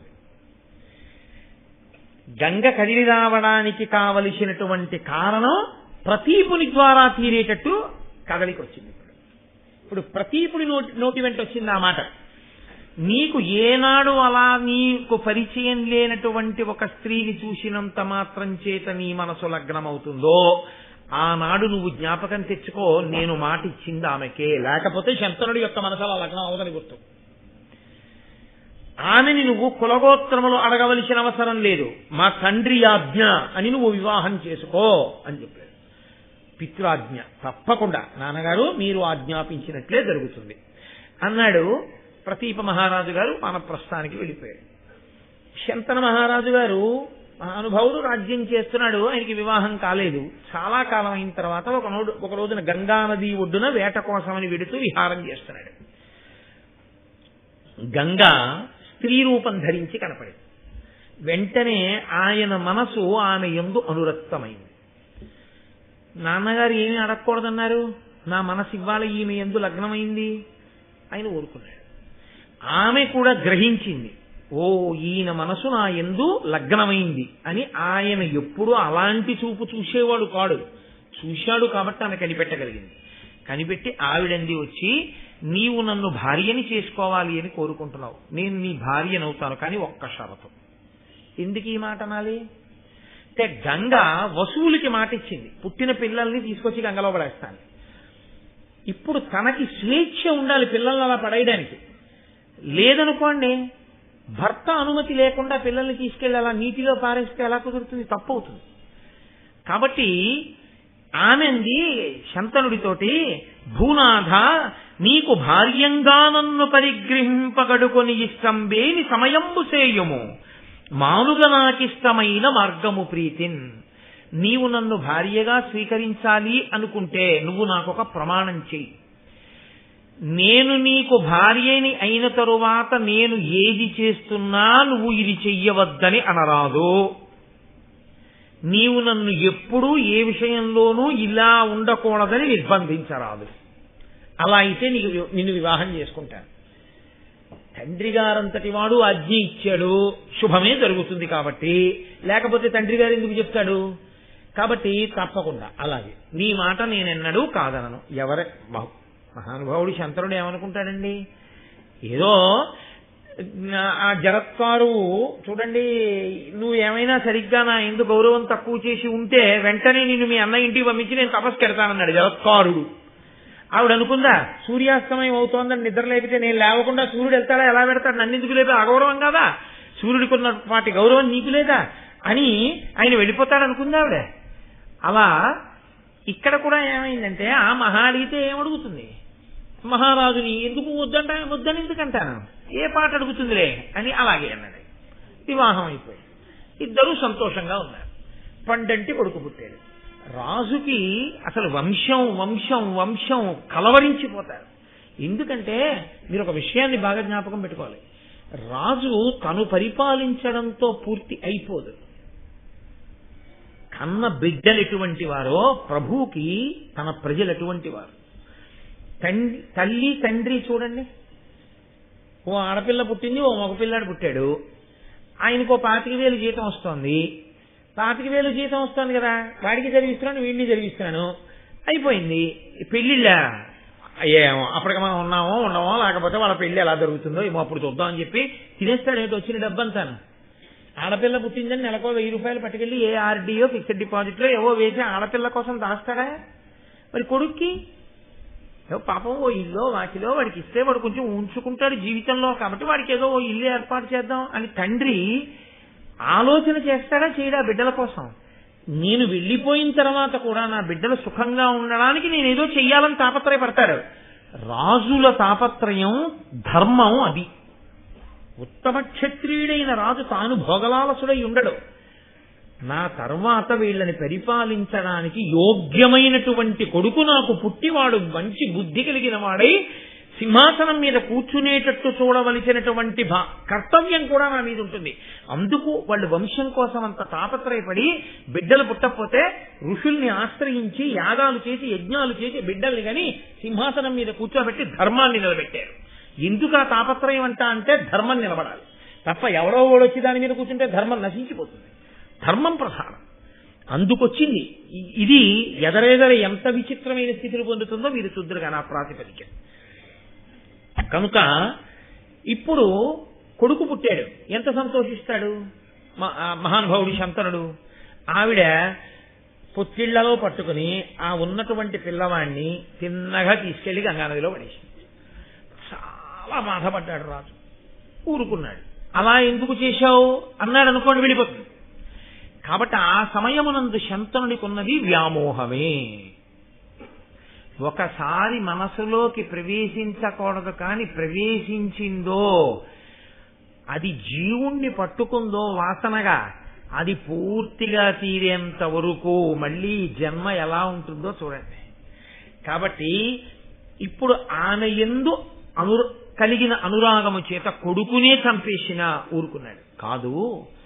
దాని యందు రెండవ కోణం, వసువులకి గంగమ్మ ఇచ్చిన వరం, వశిష్ఠుడిచ్చిన శాపం. అందుకని వాళ్ళు వెళ్ళిపోవలసిందే మళ్ళీ పుట్టగానే. అందుకని 7 పర్యాయములు గర్భం ధరించింది, 7 మాటలు పిల్లల్ని తీసుకెళ్లి గంగలో పడేసి ఊరుకున్నాడు. ప్రభు ఏమీ అనలేకపోయాడు. 8వ పిల్లవాడు పుట్టాడు. ప్రభు 8వ మాట కొడుకు అన్నారు. ఏమి సంతోషం ఆ ఇంట్లో! 8 కొడుకులు పుట్టారు, ఇంకోసారి కొడుకు పుట్టారని సంతోషమా? మళ్ళీ బాధ మొదలు. అయ్యో, తీసుకెడుతుంది గంగలో పడేస్తుంది. అదేమిటని అనలేడు, మాట ఇచ్చాడు. అదేమిటంటే అలాంటప్పుడు కూడా వాళ్ళు కాదనరా, వాళ్ళు అటువంటి అమృతవాక్యం జోలికి వెళ్ళరు. వాళ్ళ ధర్మం అటువంటిది, వాళ్ళ సత్యం అటువంటిది, మాటిస్తే. కాబట్టి వరుణాదిగా గల వసువులు తోట్టోడ పుట్టుచునున్న ఆ పొలతి వారి నల్లన పుట్టిన అప్పుడు కొనిపోయి నిర్దయై గంగ నీరిలోన వైచిన ఇరిగి అవ్వసుమతీనాథుండు తనయులని తేల దైదులేక గంగలో వైచెదు కడు అధర్మం బేల చేసెదు నా జోడు చిలువతన్ను బాసిపోవునలియు పలుకక ఎప్పటి ఎట్ల నిమ్మినుండు అంత పుట్టె తనయుడష్టముండు తల్లిదండ్రులకతి ప్రీతియును ముదంబు పెరుగుచుండా. ఇలా పిల్లలు పుడుతున్నారు, పట్టుకెడుతోంది, గంగలో పడేస్తోంది. 8వ మాట కుమారుడు పుట్టాడు. ఇప్పుడు ఇంకా ఆగలేకపోయాడు. అసలు భార్యని స్వీకరించడము అనేటటువంటిది వంశం నిలబడ్డానికి. వంశం నిలబడ్డానికి కారణమైనటువంటి కొడుకులు పుట్టిన వాళ్ళందరినీ గంగలో పడేస్తోంది. 8వ మాట కూడా పడేస్తే ఇంకా నేను కామోపభోగము కొరకు జీవితమే తప్ప నా పితృరుణం ఎప్పుడు తీరుతుంది? నాకు పాపం సంక్రమించట్లా? ఎంతకాలం ఇలా ఊరుకోనని ఆయన అన్నాడు. పడయంగరాని కొడుకుల కడు పలుగుర పడసి పుత్రఘాతినివై ఈ కొడుకును దయార్క తేజుని విడువగ నేనోపననుచు వేడుకతోడన్. ఆయన అన్నాడు, బాలసూర్యుల వంటి కొడుకులు 7 పుట్టారు, బాలఘాతకివై వాళ్ళందరినీ తీసుకెళ్లి గంగలో పారేశావు. ఆయనకి తెలియదుగా ఈ విషయాలన్నీ. వసువులు పుట్టారన్న విషయం తెలియదు. 8వ వాడిని కూడా అలా పడేస్తావేమో, నేను ఒప్పుకోను అంటే అప్పుడు ఆవిడంది, నేను ఈ పిల్లాన్ని పడేద్దాం అనుకోవట్లేదు. అన్నన్నా ఎంత పని జరిగిందిరా, ఇప్పుడు వద్దన్నాను, ఖచ్చితంగా పడేద్దు అనుకున్న సమయంలో నేను చెప్పానని ఆయన అన్నాడు. మరి 7 ఎందుకు పడేశావు? అందుకు కాదు 8వ వాడిని వద్దన్నాను. 7 ఎందుకు పడేశావు చెప్పు అన్నాడు. ఆవిడంది, నేను పడేశాను అంటే దాని వెనకాతల ఒక పెద్ద కథ ఉంది మహారాజా. అష్టవసువులు 8 వసువులు ఒకానొకప్పుడు వాళ్ళ భార్యలతో కలిసి ఆకాశ మార్గంలో వెళ్ళిపోతున్నారు. కశ్యప ప్రజాపతికి దక్ష ప్రజాపతి కూతురైనటువంటి సురభికి కలిపి జన్మించినటువంటి ధేనువు, నందిని ధేనువు అంటుంటాం కదండి, ఆవు దూడ, ఆవు. అది వశిష్ఠ మహర్షి మేరుపర్వత గుహలో తపస్సు చేసుకుంటున్నారు. ఆయనకి హవ్యకవ్యములు అంటారు. అంటే ఈ యజ్ఞయాగాది క్రతువుల యందు కావలసినటువంటి ద్రవ్యముగా, ప్రధాన ద్రవ్యముగా ఆ ఆవు పాలు, ఆవు పేడ, ఆవు పెరుగు, ఆవు నెయ్యి, పంచగవ్యాలు అన్నీ ఆవులోంచే వస్తాయి. అవి లేనినాడు ఎవరేం చేయగలరు? కాబట్టి ఈ ధేనువు యొక్క పాలని ఆయన వాడుకుంటుంటాడు. అదిగో అక్కడ తపస్సు చేసుకుంటున్నాడు. ఆవిడంది, అందులో ఆ 8 వసువులు భార్యలతో వెళ్ళిపోతుంటే ప్రభాసుడు అనబడేటటువంటి వసువు యొక్క భార్య ఆ ధేనువు వంక చూసింది. దీని పాలు త్రావి మానవుల్ 10,000 జరయు రుజయు ఎరుగక అమరభావముల సుఖంబు జీవింతురటే దీని నేల గనిన వాడే ఇందు పెద్ద. ఇదిగో ఈ ఆవుందే, ఈ ధేనువు, ఆ వశిష్ఠ మహర్షి యొక్క ధేనువు, దీని పాలు ఎవరైనా తాగారో 10,000 సంవత్సరములు వృద్ధాప్యం రాదు, రోగం రాదు, యవ్వనంతో సంతోషంగా ఉంటారు. ఇంత గొప్ప ధేనువు, దీని పాలు ఇంత గొప్పవి. నిజంగా లోకంలో ఎన్నో ఉండి ఐశ్వర్యవంతులం అంటారు, కానీ ఇలాంటి ధేను ఎవరికుందో వాడే గొప్పవాడు అని ఊరుకుంది ఆవిడండి. భూలోకంలో ఉషీనర అనబడేటటువంటి రాజ్యం ఉంది. ఆ రాజ్యాన్నేలే ప్రభువుకి ఒక కూతురుంది. ఆవిడ పేరు జితవతి. ఆ జితవతి నాకు స్నేహితురాలు. ఈ ఆవుని పట్టుకెళ్ళి నా స్నేహితురాలకి ఇస్తాను. ఈ ఆవు పాలు మా స్నేహితురాలు తాగి అదిగో 10,000 సంవత్సరములు యవ్వనంతో రోగం లేకుండా ఉంటుంది. ఎంత గొప్ప కానుకిచ్చావే అని సంతోషిస్తుంది. మీరు వసువు కదా, గొప్పవారు కదా, వెళ్ళి ఆ దూడం తీసుకురండి. ప్రభాసుడు ఏం చెప్పాలి? అది వశిష్ఠ మహర్షి యొక్క ధేనువేది, నేను తీసుకురావడం ఏమిటి అనాలి. కాదనలేకపోయాడు. అదొక బలహీనత. వెళ్ళి ఆ ధేనువును అపహరించి తీసుకొచ్చాడు. తీసుకుని వచ్చి ఇంకా పట్టుకెళ్లి ఉశీనర రాజ్యానికి వెళ్ళి ఆవిడికి ఇవ్వనే లేదు. ఎవరికిద్దామనుకున్నాడో ఆ జితవతికి. ఈలోగానే వశిష్ఠ మహర్షి తిరిగి వచ్చారు. ఏది ధేనువు అని అడిగారు. ధేనువు ఎవరో ఎత్తుకుపోయారు అన్నారు శిష్యుడు. ఆయన వెంటనే యోగ దృష్టితో చూశారు ఎవరో తీసుకెళ్లారు అని. అష్టవసువులలో మిగిలిన 7 చెప్పలేదు. తప్పురా, అదేమిట్రా ధేనువుని తీసుకురావడం ఏమిట్రా అనలేదు. వాళ్ళు ఊరుకున్నారు. కాబట్టి ఇప్పుడు ఆయన అన్నాడు, ఈ 8 వసువులు భూలోకమునందు జన్మించెదరుగాక. వాళ్ళకి అర్థమైంది, శాపవాక్కు విడిచిపెట్టాడని. 8 పరుగు పరుగున వచ్చి వశిష్ఠ మహర్షి యొక్క పాదాల మీద పడ్డారు. అటువంటి మహానుభావుడు పట్ల చేసిన చిన్నాపచారం కూడా కట్టి కుడిపేస్తుంది. అందుకే లోకంలో ఎప్పుడు ఏం చెప్తారో తెలుసా అండి? పెద్దల జోలికి వెళ్ళకండి, పెద్దల జోలికి వెళ్ళకండి అని చెప్తారు. ఎందుకంటే అది కట్టి కుడపడం ప్రారంభం చేసింది అనుకోండి, మీరు ఎక్కడికి వెళ్ళినా తప్పుకోలేరు. ఇక తప్పుకోగలగడం అన్నది సాధ్యం కాదు. యమదండం నుంచి తప్పుకోవచ్చేమో, మహానుభావులకు జరిగిన అవమానము వలన వారు పొందిన ఖేదముతో వారు విడిచిపెట్టినటువంటి శాపవాక్కు నుంచి తప్పించుకోవడం మాత్రం కుదరదు. మళ్ళీ వాళ్లే ఉపసంహారం చేయాలి. కాబట్టి ఇప్పుడు ఆ వసువులు 8 వెళ్ళి ఆయన కాళ్ళ మీద పడ్డారు.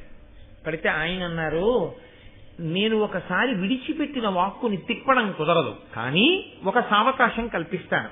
8 భూలోకంలో పుట్టండని కదా అన్నాను. పుట్టండి అన్నాను కానీ ఇన్నాళ్ళు ఉండండి అనలేదుగా. మీకు అక్కడ ఉండడం ఇష్టం లేకపోతే మాయ కమ్ముతుంది అని మీరు అనుకుంటే పుట్టగానే శరీరం వదిలిపెట్టి వచ్చేయండి. కానీ పుట్టగానే శరీరం విడిచిపెట్టడం మీ చేతిలో ఉండదుగా. మనుష్యుడిగా పుట్టాక, మనుష్యునిగా పుట్టిన తరువాత శరీరం విడిచిపెట్టడం అన్నది మీ అంతా మీరుగా విడిచిపెట్టడం కుదరదు. పసిపిల్లాడిగా ఉంది మిమ్మల్ని అలా చంపేసే తల్లి దొరకాలి, లేకపోతే తండ్రి దొరకాలి. అలాంటి వాడు ఉంటే వెతుక్కోండి అని దాంట్లో అంతరార్థం. ఏ తల్లి చంపుతుంది పుట్టగానే పిల్లల్ని?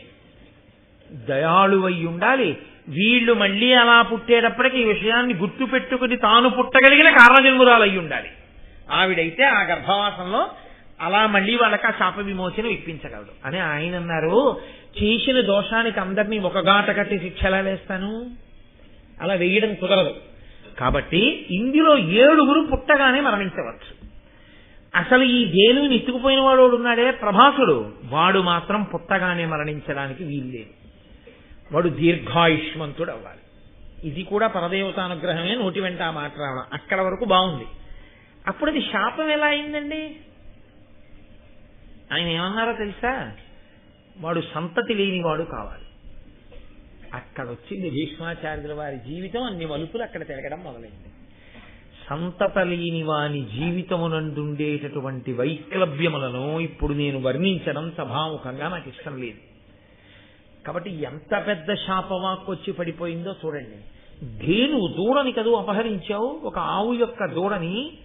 నీకు బిడ్డలు లేనితనం ఏమిటో తెలియాలి. నా బిడ్డ లాంటిది ధేనువు.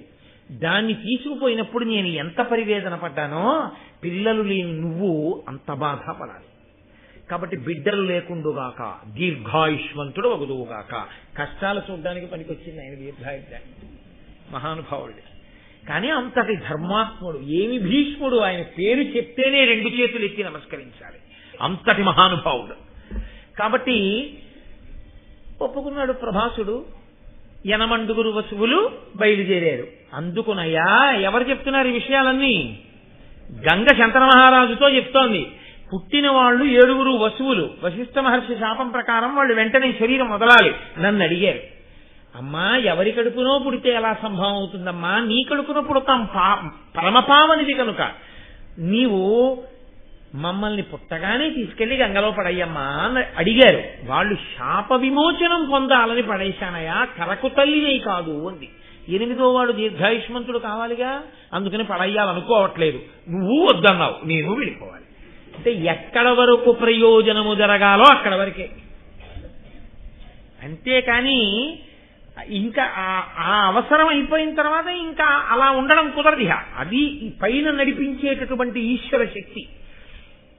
కాబట్టి నేను వెళ్ళిపోతున్నాను, నాతో పాటు ఈ పిల్లవాడిని కూడా తీసుకెళ్ళిపోతున్నాను. ఎందుకో తెలుసా? పిల్లవాడికి చిన్నతనంలో అమ్మ అండ చాలా అవసరం. నేను తీసుకెళ్లి యోగ్యుడైన కుమారుడిగా తీర్చిదిద్ది నీకు తెచ్చి అప్పచెప్పేస్తాను. మంచి కొడుకుని కన్న తండ్రి అని నువ్వు పొంగిపోదు. కానీ ఎవరైనా భార్యను ఎందుకు స్వీకరిస్తారు? ఒక సంతానం కోసం స్వీకరిస్తారు. ఆ సంతానం నీకు లేకుండా చేయడం నా ప్రయోజనం కాదు. కాబట్టి కొడుకుని నాతో తీసుకెళ్లిపోతాను అంటే నీకు ఇవ్వను అని కాదు, విద్యాబుద్ధులు చెప్పించి పరమ ప్రయోజకుడుగా తీర్చిదిద్ది ఈ కొడుకుని తెచ్చి నీకు అప్పగిస్తాను. అప్పుడు నీ భార్యాస్థానంలో కూర్చున్నందుకు నాకు ధన్యత తప్ప, నీకు బిడ్డలు లేని వాడిని చేసి నేను భార్యాస్థానంలో కూర్చుంటే దేనికదిగా? కాబట్టి నీకు కొడుకుని అప్పచెప్తానన్నాడు. ఎంత ధర్మం చూడండి, ఎక్కడికక్కడే ధర్మం. కాబట్టి ఇప్పుడు ఆయనని విద్యావంతుణ్ణి చేసి విద్యాబుద్ధులు చెప్పించేటటువంటి పూచి ఆ కర్తవ్యాన్ని గంగమ్మ తీసుకుంది. కాబట్టి వశిష్ఠుని యొక్క శాపము అంత తీవ్రమైనటువంటి శాపమయా, మామూలు శాపం కాదు. మనుజయోని పుట్టుడని వారికప్పుడు కోపమడర మునియు శాపమిచ్చే భయము ఉంది వివశులయి వచ్చి వారును వినయమొనరా ఇట్టులనిది మునికి. వాళ్ళందరూ వచ్చి ప్రార్థన చేస్తే ఇదిగో 8వ వాడికి మాత్రం ఇంత ఘోరమైన శాపం ఇస్తే వాడు నా కడుపున పుట్టాడు, వాడిని విద్యాబుద్ధులు చెప్పించి 8వ వసువుని కొడుకుగా నీకు అప్పచెప్తానంది. తీసుకుని గంగమ్మ వెళ్ళిపోయింది. చాలా కాలం అయిపోయింది. శంతనుడు మహాధర్మాత్ముడు, చక్కగా ఏదో ఋషులతో కాలక్షేపం చేస్తున్నాడు, కన్న బిడ్డల్లా ప్రజల్ని పరిపాలన చేస్తున్నాడు. కొడుకు ఉన్నాడు, ఆ కొడుకు విద్యాబుద్ధులతో వస్తాడు కదండి. కాబట్టి ఆయన ఇంకా మళ్లీ వేరొక స్త్రీ యందు ఆయన మనసు లగ్నం కాలేదు. అంటే అక్కడ ఒక పిల్లవాడు తన యొక్క విలువిద్యని తానే పరిశీలనం చేసుకోవడం కోసం బాణములతో అడ్డుకట్ట కట్టేశాడు గంగా ప్రవాహానికి. అందువల్ల గంగ ప్రవహించట్లేదు, కింద పైన ఉండిపోయింది. అది చూసి తెల్లబోయాడు. చూసి ఆ పిల్లవాడి వంక చూశాడు, ఏదో తెలియనటువంటి ఆత్మీయత కలిగింది. అలాగే ఆ పిల్లవాడికి ఈయన వంక చూసేసరికి ఒక పూజ్య భావన కలిగింది. ఇంతలో గంగమ్మ గబగబా వచ్చి, ఈయనయ్యా నీ కొడుకు, మహాప్రయోజకుడిగా తీర్చిదిద్దాను. ఈ పిల్లవాడు ఏమేం చదువుకున్నాడో, ఎవరెవరి దగ్గర చదువుకున్నాడో తెలుసా నీకు? సాంగంబులగుచుండ సకల వేదంబులు చదివి వశిష్ఠుతో సకల ధర్మశాస్త్రాది బహువిధ శాస్త్రముల్ శుక బృహస్పతులు నేర్చిన ఎట్ల నేర్చే పరమాస్త్ర విద్య అపరశురాముడెంత దక్షుడంతియూ కడు దక్షుడయ్యే ఆత్మ విజ్ఞానంబునందు సనత్కుమారాదుల ఎట్టివాడు అనఘమూర్తి ఒప్పు గొనుము వీని ఉర్వీష అని సుతునిచ్చి గంగ తనిన ఎరిగి తనయు నిమ్మి తోడుకొనుచు నిధిగన్న పేదయప్పోలే సంతసిల్లి భూవిభుండు. ఆ పిల్లవాడు ఎక్కడెక్కడ ఏం చదువుకున్నాడో తెలుసా మీకు అని సాంగంబులగుచుండ సకల వేదంబులు చదివి వశిష్ఠుతో, వశిష్ఠ మహర్షి దగ్గర వేదాలన్నీ చదువుకున్నాడు. సకల ధర్మశాస్త్రాది బహువిధ శాస్త్రములు శుక్ర బృహస్పతులు నేర్చిన ఎట్ల నేర్చే. శుక్రాచార్యుల వారు, బృహస్పతి వీళ్ళిద్దరూ రాక్షస గురువు, దేవగురువు. వీళ్ళిద్దరూ సకల ధర్మశాస్త్రములు ఎలా నేర్చుకున్నారో అంత గొప్పగా శాస్త్రములను నేర్చుకున్నాడు. కాబట్టి విద్యయందు బృహస్పతి శుక్రాచార్యుడు, వేదములయందు వశిష్ఠునితో సమానుడు, వశిష్ఠుని యొక్క శిష్యుడు. పరమాస్త్ర విద్య ఆ పరశురాముండెంత దక్షుడు అంత్యుకడు దక్షుడయ్యే. అస్త్ర విద్యయందు పరశురాముణ్ణి మించినటువంటి మహానుభావుడు లేడు. ఆ పరశురాముడి దగ్గర ఈయన అస్త్ర విద్య ఎంత నేర్చుకున్నాడంటే పరశురాముడు ఎంతటి వాడో ఈయన కూడా అంతటి వాడు. యథార్థములకు పరశురాముడు ఓడిపోయాడు భీష్ముడి చేతిలో. అంతటి మహానుభావుడు. ఆత్మ విజ్ఞానంబునందు సనత్కుమారాదుల ఎట్టి అనఘమూర్తి. ఆత్మజ్ఞానంలో సనత్కుమారుడు మొదలైనటువంటి వాళ్ళు ఎంత ఆత్మజ్ఞానులో, ఎప్పుడు బాలుర్లా ఎలా ఉంటారో అంతటి ఆత్మజ్ఞాని. ఒప్పుగుణము వీని ఉర్వీష అని శృతినిచ్చి గంగ సనిన, ఇదిగోనయా అటువంటి వాడిగా తయారు చేయించాడు, ఇంతమంది గురువుల దగ్గర నేర్చుకున్నాడు, ఇదిగో పిల్లాన్ని అప్పచెప్తున్నాడు కొడుకుని తీసుకో అని అప్పచెప్పి గంగ వెళ్ళిపోయింది. ఒక పేదవాడికి పెన్నిది దొరికితే ఎలా సంతోషపడిపోతాడో అలా పొంగిపోయాడు శంతన మహారాజు. పొంగిపోయి ఆ కొడుకుని తీసుకుని అంతఃపురానికి వెళ్ళాడు. ఆ పిల్లవాడిని సింహాసనం మీద కూర్చోపెట్టి యవ్వరాజ్య పట్టాభిషేకం చేశాడు. సంతోషంగా కాలం గడిచిపోతోంది. అసలు ఇక వేరొక స్త్రీ మీద శంతన మహారాజు గారికి కోరికే లేదు. ఈ పిల్లవాడు తిరిగి పెద్దవాడు అవుతున్నాడు కాబట్టి తదనంతర కాలంలో ఈ పిల్లవాడికి ఇంకా పెళ్లి చేయాలి, ఓ మంచి కోడలు రావాలి. చాలా ఆశ్చర్యకరమైనటువంటి కొన్ని విశేషములు ఉంటాయి. ఎందుకనంటే ఇక్కడ వరకు బాగుంది అనుకోవడం అక్కడ వరకు ఉన్నటువంటి వ్యక్తి లక్షణం. ఆ తర్వాత ఏం జరగబోతోంది అన్న విషయాన్ని, ఆ తర్వాత ఆ వంశంలో ఎవరెవరు ఎలా పుట్టాలి, పుట్టి ధర్మాన్ని ఎలా నిలబెట్టాలి అన్నది చూడవలసిన కర్తవ్యం పరమేశ్వరుడి, పరదేవతది కదండి. అందుకని వాళ్ళకి అంతవరకే తెలుసు, కొడుకున్నాడు సంతోషంగా ఉన్నాడు. కానీ ఇక్కడే ఒక ఆశ్చర్యకరమైనటువంటి సంఘటన, మళ్ళీ ఒక కొత్త మలుపు తిరిగేస్తుంది కథ. సత్యవతీదేవి రావాలి ఆయన జీవితంలోకి. ఎందుకో తెలుసా అండి? ఇవాళ కాదు కానీ సత్యవతీదేవి యొక్క గొప్పతనం ఏమిటో, సత్యవతీదేవి శంతన మహారాజు గారి జీవితంలోకి రాకపోతే ఎంత పెద్ద ప్రమాదం పొంచి ఉందో, ఎందువల్ల సత్యవతీదేవి ఈయన జీవితంలోకి రావాలో మీకు ఆ పాండవ జననం జరిగిన తరువాత నేను ఎక్కడైనా నాకు స్ఫురణలోకి ఉంటే అన్వయం చేస్తాను, అప్పుడు మీరు విందురు గాని. కానీ ఇక్కడే మీకు ఒక విషయాన్ని చెప్పవలసి ఉంటుంది. భీష్ముడికి శాపం ఏమనుంది? అష్టమ వసువు కొడుకుగా పుట్టేటప్పుడు నిస్సంతు, ఆయనకి బిడ్డలు పుట్టరు కాబట్టి చంద్రవంశం ఆగిపోతున్నా అయిపోదా? శంతన మహారాజు గారితో ఆగిపోదు, కొడుకున్నాడు. భీష్ముడికి ఇక కొడుకులు ఉండరు. శంతనుడికి ఇంకా కొడుకులుంటే ఆ కొడుకుల వైపు నుంచి వంశం పెరిగే అవకాశం ఉంటుంది. ఏ కారణానికి ఇంకా భీష్ముడికి మాత్రం కొడుకులు ఉంటారు, ఏ కారణానికి ఉంటారు. తేజోదానం చేయడానికి కూడా కుదరదు భీష్ముడికి, ఆయన పేరు మీద కొడుకు ఉండడానికి వీల్లేదు. ఎందుకంటే వశిష్ఠ శాపం ఉంది కాబట్టి. అయిపోయిందా చంద్రవంశం? అంతరించిపోయిందా? అలా అంతరించిపోతే ఇంతమంది మహాపురుషులు పుట్టినటువంటి పుట్టుక యొక్క గొప్పతనం ఏమిటి? వంశం ఎందుకు అంతరించాలి? వంశం అంతరించిపోయింది అనేటటువంటిది పరమ భయంకరాతి భయంకరమైన విషయం. ఇంకసలు కొడుకన్నవాడు లేకుండా ఇక ఆ గోత్రంతో, ఆ గోత్రం పేరు మీద ఇక ఆ అన్నదమ్ముల తరువాత పూజ లేదు అన్నారనుకోండి. అంతకన్నా దారుణమైనటువంటి విషయం ఇక సృష్టిలో లేదు. గోత్రం తమతో అంతరించిపోవడం అంటే భయంకరమైన విషయం అండి. అది గోత్రం వర్ధిల్లాలి, అలా సంతానం పొందుతూ ఉండాలి. తంతు దూది ఎలా వెడుతుందో అలా వెళ్ళాలి గోత్రం. కాబట్టి ఇప్పుడు శంతనుని మనస్సులో మళ్లీ వేరొక స్త్రీ మీద అనురక్తి కలిగితే తప్ప కొడుకులు రారు. కాబట్టి శంతనుని మనసు కదలవలసిందే. ఇక్కడి వరకు వసువులు రావలసిన అవసరం తీరిపోయింది. వచ్చేసాడు భీష్ముడు.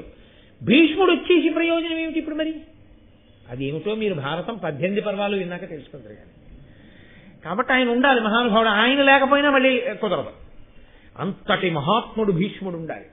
కాదు వశిష్ఠ శాపం నెరవేరాలి, బ్రహ్మగారి వాక్కు నెరవేరాలి. అందుకని అటువంటి వాణ్ణి కనాలంటే అటువంటి వాడి మనసు కదలాలి. ఇన్ని కదలికలు వెనకాల నేపథ్యంలో ఇన్ని కారణాలకి కదిలాయి. పైకి ఒకలా ఉంటుంది. ఇప్పుడు అందువలన శంతన మహారాజు గారు ఒకనాడు వేటాడుతూ వెడుతూ ఉండగా అకస్మాత్తుగా ఆయన నాసాపుటములకు గొప్ప సుగంధం తగిలింది. ఎక్కడిది సుగంధం? సత్యవతీదేవి. ఎవరా సత్యవతి? వేదవ్యాసుని కన్న తల్లి. ఆమె తల్లిగా ఉండిపోయిందా? నేను వేదవ్యాసుని వంటి మహాపురుషుడికి తల్లినవుతున్నాను కనుక పరాశరునికి భార్యాస్థానంలో కూర్చుంటున్నాను కాబట్టి ఒక్కసారైనా కొడుకుని కందిగా పరాశరుడికి భార్యగా నా జీవితానికి చాలు అని ఊరుకుంటాను అన్నది ఆవిడ సిద్ధాంతమా? కాదు. అలా అయితే ఆవిడ నా కన్యాత్వం చెడకూడదన్న కోరిక కూడదు. ఆవిడ కన్యాత్వం చెడకూడదు అని కోరుకుంది అంటే సుదీర్ఘకాలము పాటు వేరొక మహాత్ముడికి భార్యాస్థానంలో కూర్చుని ఆయనకి పరిచర్య చేస్తూ తాను భార్యని అన్న సంతోషంతో ఉండాలి. కానీ దాని వలన ఆయన మోసగిస్తున్నానన్న బాధ ఉండకూడదు. కాబట్టి ఆమెకి కన్యాత్వం చెరకూడదు. అందుకు నా రోజున ఆ మాట ఆవిడ నోటంట పలికించాడు దేవతలు. కాబట్టి ఆవిడ ఆ మాట అడిగింది, పరాశర మహర్షి వరం ఇచ్చారు. కాబట్టి సత్యగర్భంలో పుట్టాడు వేదవ్యాసుడు తప్ప మహానుభావుడు ఆయన 10 నెలల నిండో 3 సంవత్సరముల నిండో పుట్టినవాడు కాడాయన. ఆమె కన్యగానే ఉంది. కాబట్టి ఆమె భర్త కోసం ఎదురు చూస్తోంది. ఎవరు భర్త కావాలి? ఇది ఎప్పుడో నిర్ణయింపబడింది అన్న విషయం మీకు ఎదర తెలుస్తుంది. ఎలా తెలుస్తుందో మీరే చూద్దురు గాని.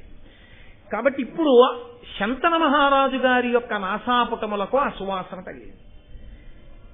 ఒక రాజుకి ఓ సువాసన తగిలితే అబ్బా ఎంత బాగుందో అంటాడండి. రాజులకున్న భోగముల కన్నానా ఏమైనా లోకంలో. కానీ ఆ వాసన ఆయనని ఆకర్షించింది. అది కదలిక. గాలి కదుపుతోందండి భారతాన్ని అంతటినీ. సువాసన గాలిలో కాదు వచ్చేది. ఎన్ని చోట్ల గాలి పాత్ర పోషిస్తోందో చూడండి. నమస్తే వాయోత్తమేవ ప్రత్యక్షం బ్రహ్మాసి. ఆ వాయువే పరబ్రహ్మని కీర్తిస్తాం మనం. కాబట్టి ఇప్పుడు ఆ వాయువు ఆ సువాసన ఎక్కడ తగిలిందో దాన్ని వెతుక్కుంటూ దాని మూలముల వైపుకి వెళ్ళాడు. వెడితే ఆయనకి యోజన గంధి కనపడింది. ఆవిడ వంక చూసి చాలా సంతోషించిన వాడై ఆమెను వివాహం చేసుకోవాలి అని కోరుకున్నాడు. కోరుకుని ఆమె అంది, నా తండ్రి దశరాజు, ఆయన అడగవయా? అడిగితే ఆయన ఒప్పుకుంటే నువ్వు నన్ను భార్యగా స్వీకరించవచ్చు అంటే ఈయన వెళ్ళి ఆ దశరాజుని అడిగాడు, నీ బిడ్డని నాకు భార్యగా చెయ్యి అని. అడిగితే దశరాజు అన్నాడు, భూపాల, నీకు ఈ కోమలి వలన పుట్టిన సుతుడు నీ పరోక్షంబున రాజు కావలే. ఎమ్మినిట్లీగ నోపుదే అనిన శంతనుడు గాంగేయు యువరాజు తలచి ఈ పల్కు తక్కక ఒండు వేడుము ఇచ్చదని నేను. ఆ దశరాజుని నీ కూతురైనటువంటి యోజన గంధిని నాకు ఇచ్చి వివాహం చెయ్యి అన్నాడు. చాలా సంతోషిస్తున్నాను అన్నాడు ముందు. అని ఆయన అన్నాడు దశరాజు, లోకంలో నా సంతోషం ఏమిటి? నా కూతురు రాణి అయిందని. ఇవాళ నేనుంటాను, ఇంకొక 30 ఏళ్ళు 40 ఏళ్ళు 50 ఏళ్ళు పోయాక నేను వెళ్ళిపోతాను. ఇవాల్టి నా సంతోషం రేపటి నా దుఃఖం అవుతుంది. ఎందుకో తెలుసా? నీకు భార్య అవుతుందేమో, ఎందుకంటే నిన్ను ఇంతకు పూర్వం వివాహం చేసుకున్న భార్య వెళ్ళిపోయింది కాబట్టి. కానీ తరువాతి కాలంలో ఈమె రాజమాత మాత్రం కాదు. ఎందుకని భీష్ముడు రాజు కాబట్టి. భీష్ముని భార్య ఎవరో ఆమె మహారాజ్ఞి. ఈమె సవతి తల్లి తప్ప కన్న తల్లి కాదు. కాబట్టి ఈవిడ కొడుకులు సవతి కొడుకులు. ఈమె కొడుకులు సవతి కొడుకులైతే రాజ్యం ఎవరికి ఎడుతుంది? భీష్ముడికి ఎడుతుంది. భీష్ముడికి వెళ్ళిపోతే అక్కడి నుంచి ఇంకా రాజు శబ్దం ఎవరికి అన్వయం అవుతుంది? భీష్ముడి వైపు వాళ్ళకి అన్వయం అయిపోతుంది. అప్పుడు నా కూతురేమంటుంది, నాన్న నేను రాణినవ్వడం ఒకటే ఆలోచించావు, ఇచ్చేసావు శంతనుడికి. కానీ శంతనుడికి ఓ కొడుకున్నాడు, వాడికి యవరాజ పట్టాభిషేకం అయిపోయింది. నేను తొందరపడి నా కూతుర్ని ఇచ్చేస్తే నా కడుపున పుట్టిన బిడ్డలు ఏమవ్వాలని నువ్వు ఆలోచించలేదు. నువ్వు చేసిన నిర్ణయానికి నా బిడ్డల కోసం నేను ఏడుస్తున్నానంటుంది. అప్పుడు నేను ఏడవద్దు? ఎంత దూరం ఆలోచించాడండి. ఇంత ఆలోచించడం అంటే ఆలోచనలన్నీ కదలికలు కాదు. ఈ కదలికలన్నీ దశరాజుకి అకస్మాత్తుగా ఒక రాజు, అందున శంతనుడు వంటి వాడు వచ్చి అడిగితే యోజన గంధిని ఇవ్వడానికి ఇన్ని ఆలోచనలు చేశాడంటే అవి దశరాజుకి తనంత తానుగా వచ్చిన ఆలోచనలని మీరు అనుకుంటున్నారా? కదుపుతున్నవాడు వేరొకడున్నాడు, వాడు కదుపుతున్నాడు ఈ ఆలోచనలన్నీ. వాడి ప్రయోజనం వేరు, అందుకని కదుపుతున్నాడు. ఆయన అన్నాడు, ధర్మానికి కట్టుబడ్డవాడు కదండి శంతనుడు, కామానికి కట్టుబడ్డవాడు కాడు, అంత హీయమైన వ్యక్తి కాడు. యవరాజ్య పట్టాభిషేకము జరిగి గాంగేయుడు ఉన్నాడు, మహానుభావుడు. ఆవిడ వెళ్ళిపోతూ వెళ్ళిపోతూ చెప్పింది, వీడి పేరు దేవవ్రతుడు అని చెప్పింది. దేవవ్రతుడు గంగకు పుట్టినవాడు కాబట్టి గాంగేయుడు. గాంగేయుడు ఉన్నాడు, యవరాజ్య పట్టాభిషేకం చేసేశాను.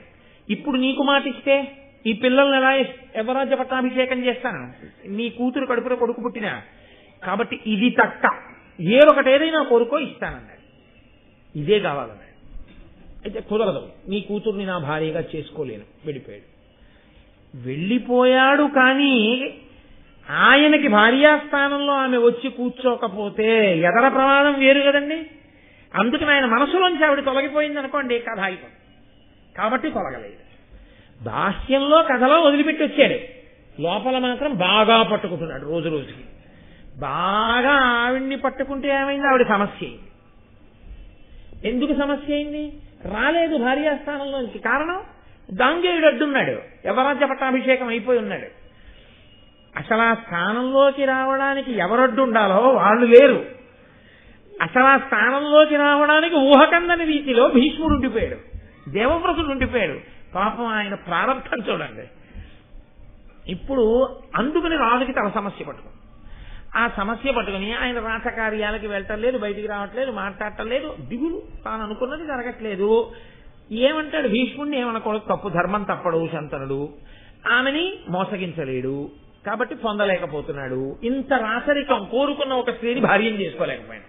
కడుపులో బాధ, ఆ బాధ చేత దిగులు, దిగులు వలన ఇతర విషయముల యందు దృష్టి లేకపోవడం, పరాకు, ఇన్ని పుట్టుకొచ్చి. మిగిలినవి తెలియదేమో కానీ పరాకు తెలిసిపోదు. ఏమిటండి అలా ఉంటున్నారు, ఏమిటండి అలా ఉంటున్నారు అందరూ, అస్తమానం ఇంకోటి ఏదో ధ్యానం చేస్తుంటేను.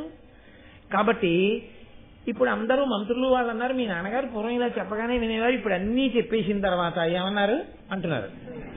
కాబట్టి మీ నాన్నగారికి ఏదో పరాకు వచ్చింది. పరాకు వచ్చిందంటే మీ నాన్నగారి మనసు ఇంకెక్కడో నిలబడుతుంది. అది మేము అడిగితే బాగుండదు. రాజా మీ మనసు ఎక్కడుంది అని అడిగితే బాగుంటుందా? బాగుండదు. కాబట్టి నువ్వు అడిగితే బాగుంటుంది. కాబట్టి కొడుకు కాబట్టి నువ్వు విచారణ చెయ్యి, వెళ్ళి అడుగు అన్నాడు. అంటే మహానుభావుడు గాంగేయుడు వెళ్ళి తండ్రితో, ఎంత మర్యాద అండి ఆ మాట్లాడడంలో, ఏం నాన్నగారు మీరు ఈ మధ్య శ్రద్ధ లేకుండా ఏం పట్టించుకోవట్లేట, అసలు మీ మనసు ఎక్కడుంది చెప్పండి అన్నారు కూడా. చాలా అసహ్యంగా ఉంటుంది. ఓ పనికి మాలిన వాడు రాసిన సినిమా డైలాగ్లో ఉంటుంది. తండ్రి మీద, నాయనమ్మ మీద, అమ్మ మీద, తల్లి మీద ఎవరిని ఎలా పిలవాలో, ఎవరిని ఎలా పలకరించాలో, ఎవరితో ఎలా మాట్లాడాలో కూడా తెలియకుండా పశువు ప్రవర్తించినట్టు అసహ్యకరంగా తల్లి మీద, తండ్రి మీద డైలాగు రాసి వచ్చినటువంటి డబ్బుతో జీవించగలిగిన హేయమైన జీవితానికి దిగజారిపోయిన వాడు రాయగలడేమో, నన్నయ్య గారు రాయలేదు. కాబట్టి గాంగేయుడు తండ్రి దగ్గరికి వెళ్ళి అన్నాడు, భవదభిరక్షిత క్షితికి బాధయునర్పగనూపునట్టి శాస్త్రవ నివహంబు లేదు, వసుధా ప్రజకెల్లా అనంత సంతతోత్సవముల రాజులెల్ల అనిశంబు విధేయుల నీకు ఇట్లు మానవ వృషభేంద్ర ఎలుకో మన పరితాపము పొందియుండగం. ఆయన అన్నాడు, నాన్నగారండి మీ చేత రక్షింపబడుతున్నటువంటి ఈ భూమండలంలో ఎక్కడా కూడా ఎవ్వరూ కూడా కుంది లేరు, బాధగా లేరు. మరి మీరెందుకు బాధపడుతున్నారు నాన్నగారండి? ప్రజలందరూ సంతోషంగా ఉన్నారు, ప్రతిరోజు ఉత్సవం చేసుకుంటున్నారు. మిగిలినటువంటి వాళ్ళందరూ కూడా, రాజులందరూ కూడా మీకు వశవర్తులై ఉన్నారు, విధేయులై ఉన్నారు. కాబట్టి దేనికి బెంగ? నాన్నగారండి మీరు ఏ కారణానికి బెంగ పెట్టుకుంటున్నారు? మీ దృష్టికోణంలో ఆలోచించగలిగిన వాడు నేను ఒక్కడిని. ఒక రాజు దేనికి బాధపడవలసి ఉంటుందో ఆ కారణాలు చెప్పాడు. అంటే మీరు ఆలోచించండి, ఆ రోజులలో రాజులు దేని కొరకు బాధపడ్డారు? తన ఇంట్లో తన కొడుకేదో ఇబ్బంది వచ్చిందని బాధపడ్డం కాదు, తను పరిపాలించే భూమండలంలో ఎక్కడ ప్రజలు బాధపడుతున్నా తన కుటుంబంలో వాళ్ళు బాధపడినట్టు బాధపడిన వాళ్ళు. కాబట్టి ఎవరు బాధపడటం లేదు కానీ అనగానండి మరి మీరు ఎందుకు బాధపడుతున్నారు? ఒక రాజు ధర్మాన్ని గాంగేయుడు ఆవిష్కరిస్తున్నాడు, మీరు ధర్మమూర్తిగా ఉన్నారు. నాన్నగారు మరి దేనికి మీరు బాధపడుతున్నట్టు తెలియట్లేదు, నాకు చెప్పవలసింది అని అడిగాడు. ఆయన అన్నాడు శంతనుడు, వినవయ్యా, ఏకపుత్రుడు అనపత్యుడు ఒక్క రూప అని ధర్మవులను విని నీకు తోడు పుత్రుల అనగా పడయంగ నిష్టమైనది నాకు. ఇది ఇప్పుడు కొత్తగా చమత్కారంగా ఆయన దృష్టిలోకి వచ్చిన ఆలోచన. ఇన్నాళ్ళు లేనిది ఇప్పుడు వచ్చింది. ఎంత విచిత్రం చూడండి. ఆయన అంటున్నాడు, వినవయ్యా నాకు ఎందుకు వచ్చిందో తెలుసా బాధ? ఒక్కడే కొడుకున్నాడని. ధర్మశాస్త్రంలో ఒక్క కొడుకున్నా కొడుకులు లేకపోయినా సమాన స్థాయిలో ఉంటుంది. ప్రధానంగా ఎవరికో తెలుసా అండి? అలాగని ఇప్పుడు అకస్మాత్తుగా అందరూ బెంగపెట్టి దాని గురించి బెంగపెట్టుకోవాల్సిన అవసరం ఏం లేదు. ఎందుచేత నేను ఈ మాట అంటున్నానంటే, ఒక్క కొడుకు ప్రత్యేకించి ఆ రోజులలో ఎందుకు ఇబ్బందికరమైంది అంటే, క్షత్రియులు యుద్ధాలకు వెడుతుంటారు. ఏమో ఎట్నుంచి యుద్ధంలో ఎలా ఉంటుందో తెలియదు. జరగరానిది జరిగిందనుకోండి, సింహాసనానికి మళ్ళీ ఉత్తరాధికారి లేకుండా పోతాడు, ఇబ్బంది వస్తుంది. కాబట్టి ఒకరికన్నా ఎక్కువ కొడుకులు ఉండాలి, పైగా ఒకరికొకరు తోడై ఉండే అవకాశం ఉంటుంది. రేపు పొద్దున తను వెళ్ళిపోతాడు. ఇద్దరో ముగ్గురో కొడుకులుంటే వాళ్ళిద్దరు ముగ్గురు కలిసికట్టుగా ఉండి శత్రువు మీద దండయాత్ర చేయడానికి అవకాశం. రాజు చెడితే అటు నుంచి వస్తారు సాధారణంగా. ఇద్దరో ముగ్గురో ఉంటే ఓడి వెళ్తే ఎవరైనా వస్తే ఓడి అటు వెళ్తారు. కాబట్టి ఒక్కడివే అయిపోయావు కొడుకు అని బెంగగా ఉంది. కాబట్టి నాకు ఎందుకో ఇంకా కొడుకుల్ని కంటే ధర్మము అని అనిపిస్తోంది. జన వినుత అగ్నిహోత్రంబును సంతానమును వేదములు ఎడతెగగా జన ఉత్తమ వంశజులకు ననిరి మహాధర్మ నిపుణులైన మునీంద్రుల్. ఉత్తమమైనటువంటి ధర్మం కలిగినటువంటి వంశంలో పుట్టిన వాళ్ళు ఎప్పుడూ కూడా ఇవి ఆగిపోకుండా పరాకుతో ఉండాలి. ఏవి? అగ్నిహోత్రంబును.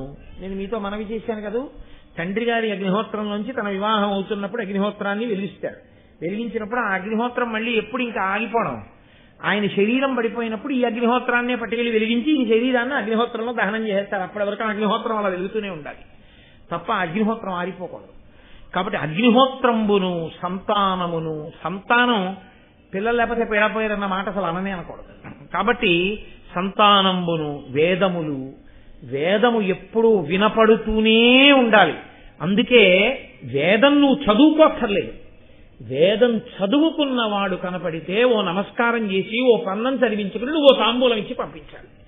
దాని వలన వేదం చదువుకోవాలనే ఉత్సాహం లోకంలో నిలబడుతుంది తప్ప వేదం అందరూ చదవక్కర్లేదు. వేదం చదివిన వాళ్ళని గౌరవించడం మాత్రం నేర్చుకోవాలి. అప్పుడు వేదము అనుశ్రుతంగా నడుస్తుంది, వేదము ప్రమాణము. ఆ వేదము లేనినాడు ధర్మము అయోమయమైపోతుంది. కాబట్టి వేద ప్రమాణము నిలబడాలి అంటే వేదము చదువుకున్న వాళ్ళని ప్రోత్సహిస్తూ ఉండాలి, కాదు నమస్కరిస్తూ ఉండాలి. కనుక వేదములు ఎడతెగగాజన ఉత్తమ వంశజులకు, ఇవి ఎప్పుడూ ఆగిపోకుండా వెళ్ళవలసినటువంటి విషయాలు ఉత్తమ వంశంలో పుట్టిన వారికి అనేది మహాధర్మ నిపుణులైన మునీంద్రులు. మహాధర్మ నిపుణులైన మునీంద్రులు ఈ మాట అన్నారు. కాబట్టి నాయన, నీతో ఏదైనా పరాకు కలిగితే, జరగరానిది జరిగితే మన వంశం ఆగిపోకూడదు కదా, అందుకని కొడుకుల్ని కనాలి అని నేను అనుకుంటున్నాను. పైగా నీవు అస్త్ర శస్త్ర విద్యా కోవిదుడవు, రణములందు క్రూరుడవు, అరివిద్రావణ సాహసికుండవు, కావున నీ యునికి నమ్మగా నేరనిదన్. నేను కొన్ని కారణాల చేత నువ్వు ఒక్కడివే ఉండడం విషయంలో ధైర్యంగా ఉండలేకపోతున్నాను. ఎందుకో తెలుసా? నీవు అస్త్రశస్త్ర విద్యా కోవిదుడవు, నీకు అస్త్రశస్త్ర విద్యలు బాగా తెలుసు కాబట్టి నువ్వు సాధారణంగా ఎంత గొప్ప వీరుడికి లొంగి సంధి చేసుకో. అవతలవాడు ఎంత గొప్పవాడైనా కావచ్చు, సంధి అన్న మాట నీ దగ్గర ఉండదు. ఎందుకుండదు అంటే ఒక్కటే కారణం, నీ బలపరాక్రమములు అటువంటివి, నీకున్న అస్త్రశస్త్రములు అటువంటివి.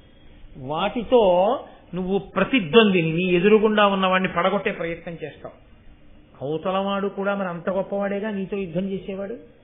యుద్ధం అన్నది మొదలైన తర్వాత అంత పెద్ద పెద్ద స్థాయిలో వాళ్లతో చేస్తుంటే జయాపజయములు విధి నిర్ణీతములు.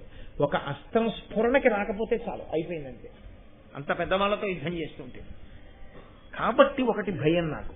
రెండు, రణములందు క్రూరుడవు. యుద్ధమే వచ్చిందా ఎన్ని లక్షల మందినైనా తెగటార్చేస్తావంతే తప్ప వెనకడుగేయడం అన్నది నీకు రాదు. నీ ముందున్న వాళ్ళు పడిపోవడమో నువ్వు పడిపోవడమో అంతే నీకు తెలిసినది. కాబట్టి రణములందు క్రూరుడవు, అరివిద్రావణ సాహసికుండవు. శత్రువు బలాబలములను కాదు, శత్రువు అని నీకు ఎదురుగుండా నిలబడితే వాడు ఉండడానికి వీల్లేదు. అంతటి సాహసివి, ఇక వెనక్కి చూడవు, ముందుకెళ్ళడమే నీకొచ్చు. అంతటి ఉత్సాహవంతుడవు. ఈ లక్షణాలు ఎంత గొప్పవో వంశం వైపు నుంచి ఆలోచించినప్పుడు అంత ప్రమాదకరమైనవి. ఈ లక్షణములు ఎప్పుడైనా ఒక్కసారి నీ పట్ల వ్యతిరిక్తముగా పనిచేస్తే, నా వరకు నాకు ఒక్క కొడుకు లేకుండా ఉంటాడు, రాజ్యమునకు సంబంధించినంత వరకు సింహాసనం ఖాళీ అయితే నేను మిగిలిన ప్రజలందరికీ జవాబుదారీనవుతాను. ఎందుకని అంటే ఇటువంటి సాహసికుడైన కొడుకు ఒక్కడితో నువ్వు సరిపెట్టుకోవడమే ప్రమాదం వచ్చింది రాజా అంటారు. కాబట్టి ఈ ధర్మం కారణంగా నేను కొడుకుల్ని కనాలనుకుంటున్నాను. ఇందుకు వివాహం చేసుకోవాలనుకుంటున్నాను. వివాహం చేసుకోవడం అనే విషయంలో సత్పుత్రులు కలగడం అన్నది ఎప్పుడు ఉంటుంది? అనురక్తి అని ఒక మాట. నా మనసు ఆమె యందు ప్రచోదనము కావాలి, ఆమె నా యందు సంతోషాన్ని పొందాలి. ఉండరులు ప్రీతి పొందిన వారైతే ఇద్దరికీ ఒకరి పట్ల ఒకరికి సంతోషం ఉంటే సత్సంతానము కలుగుతుంది.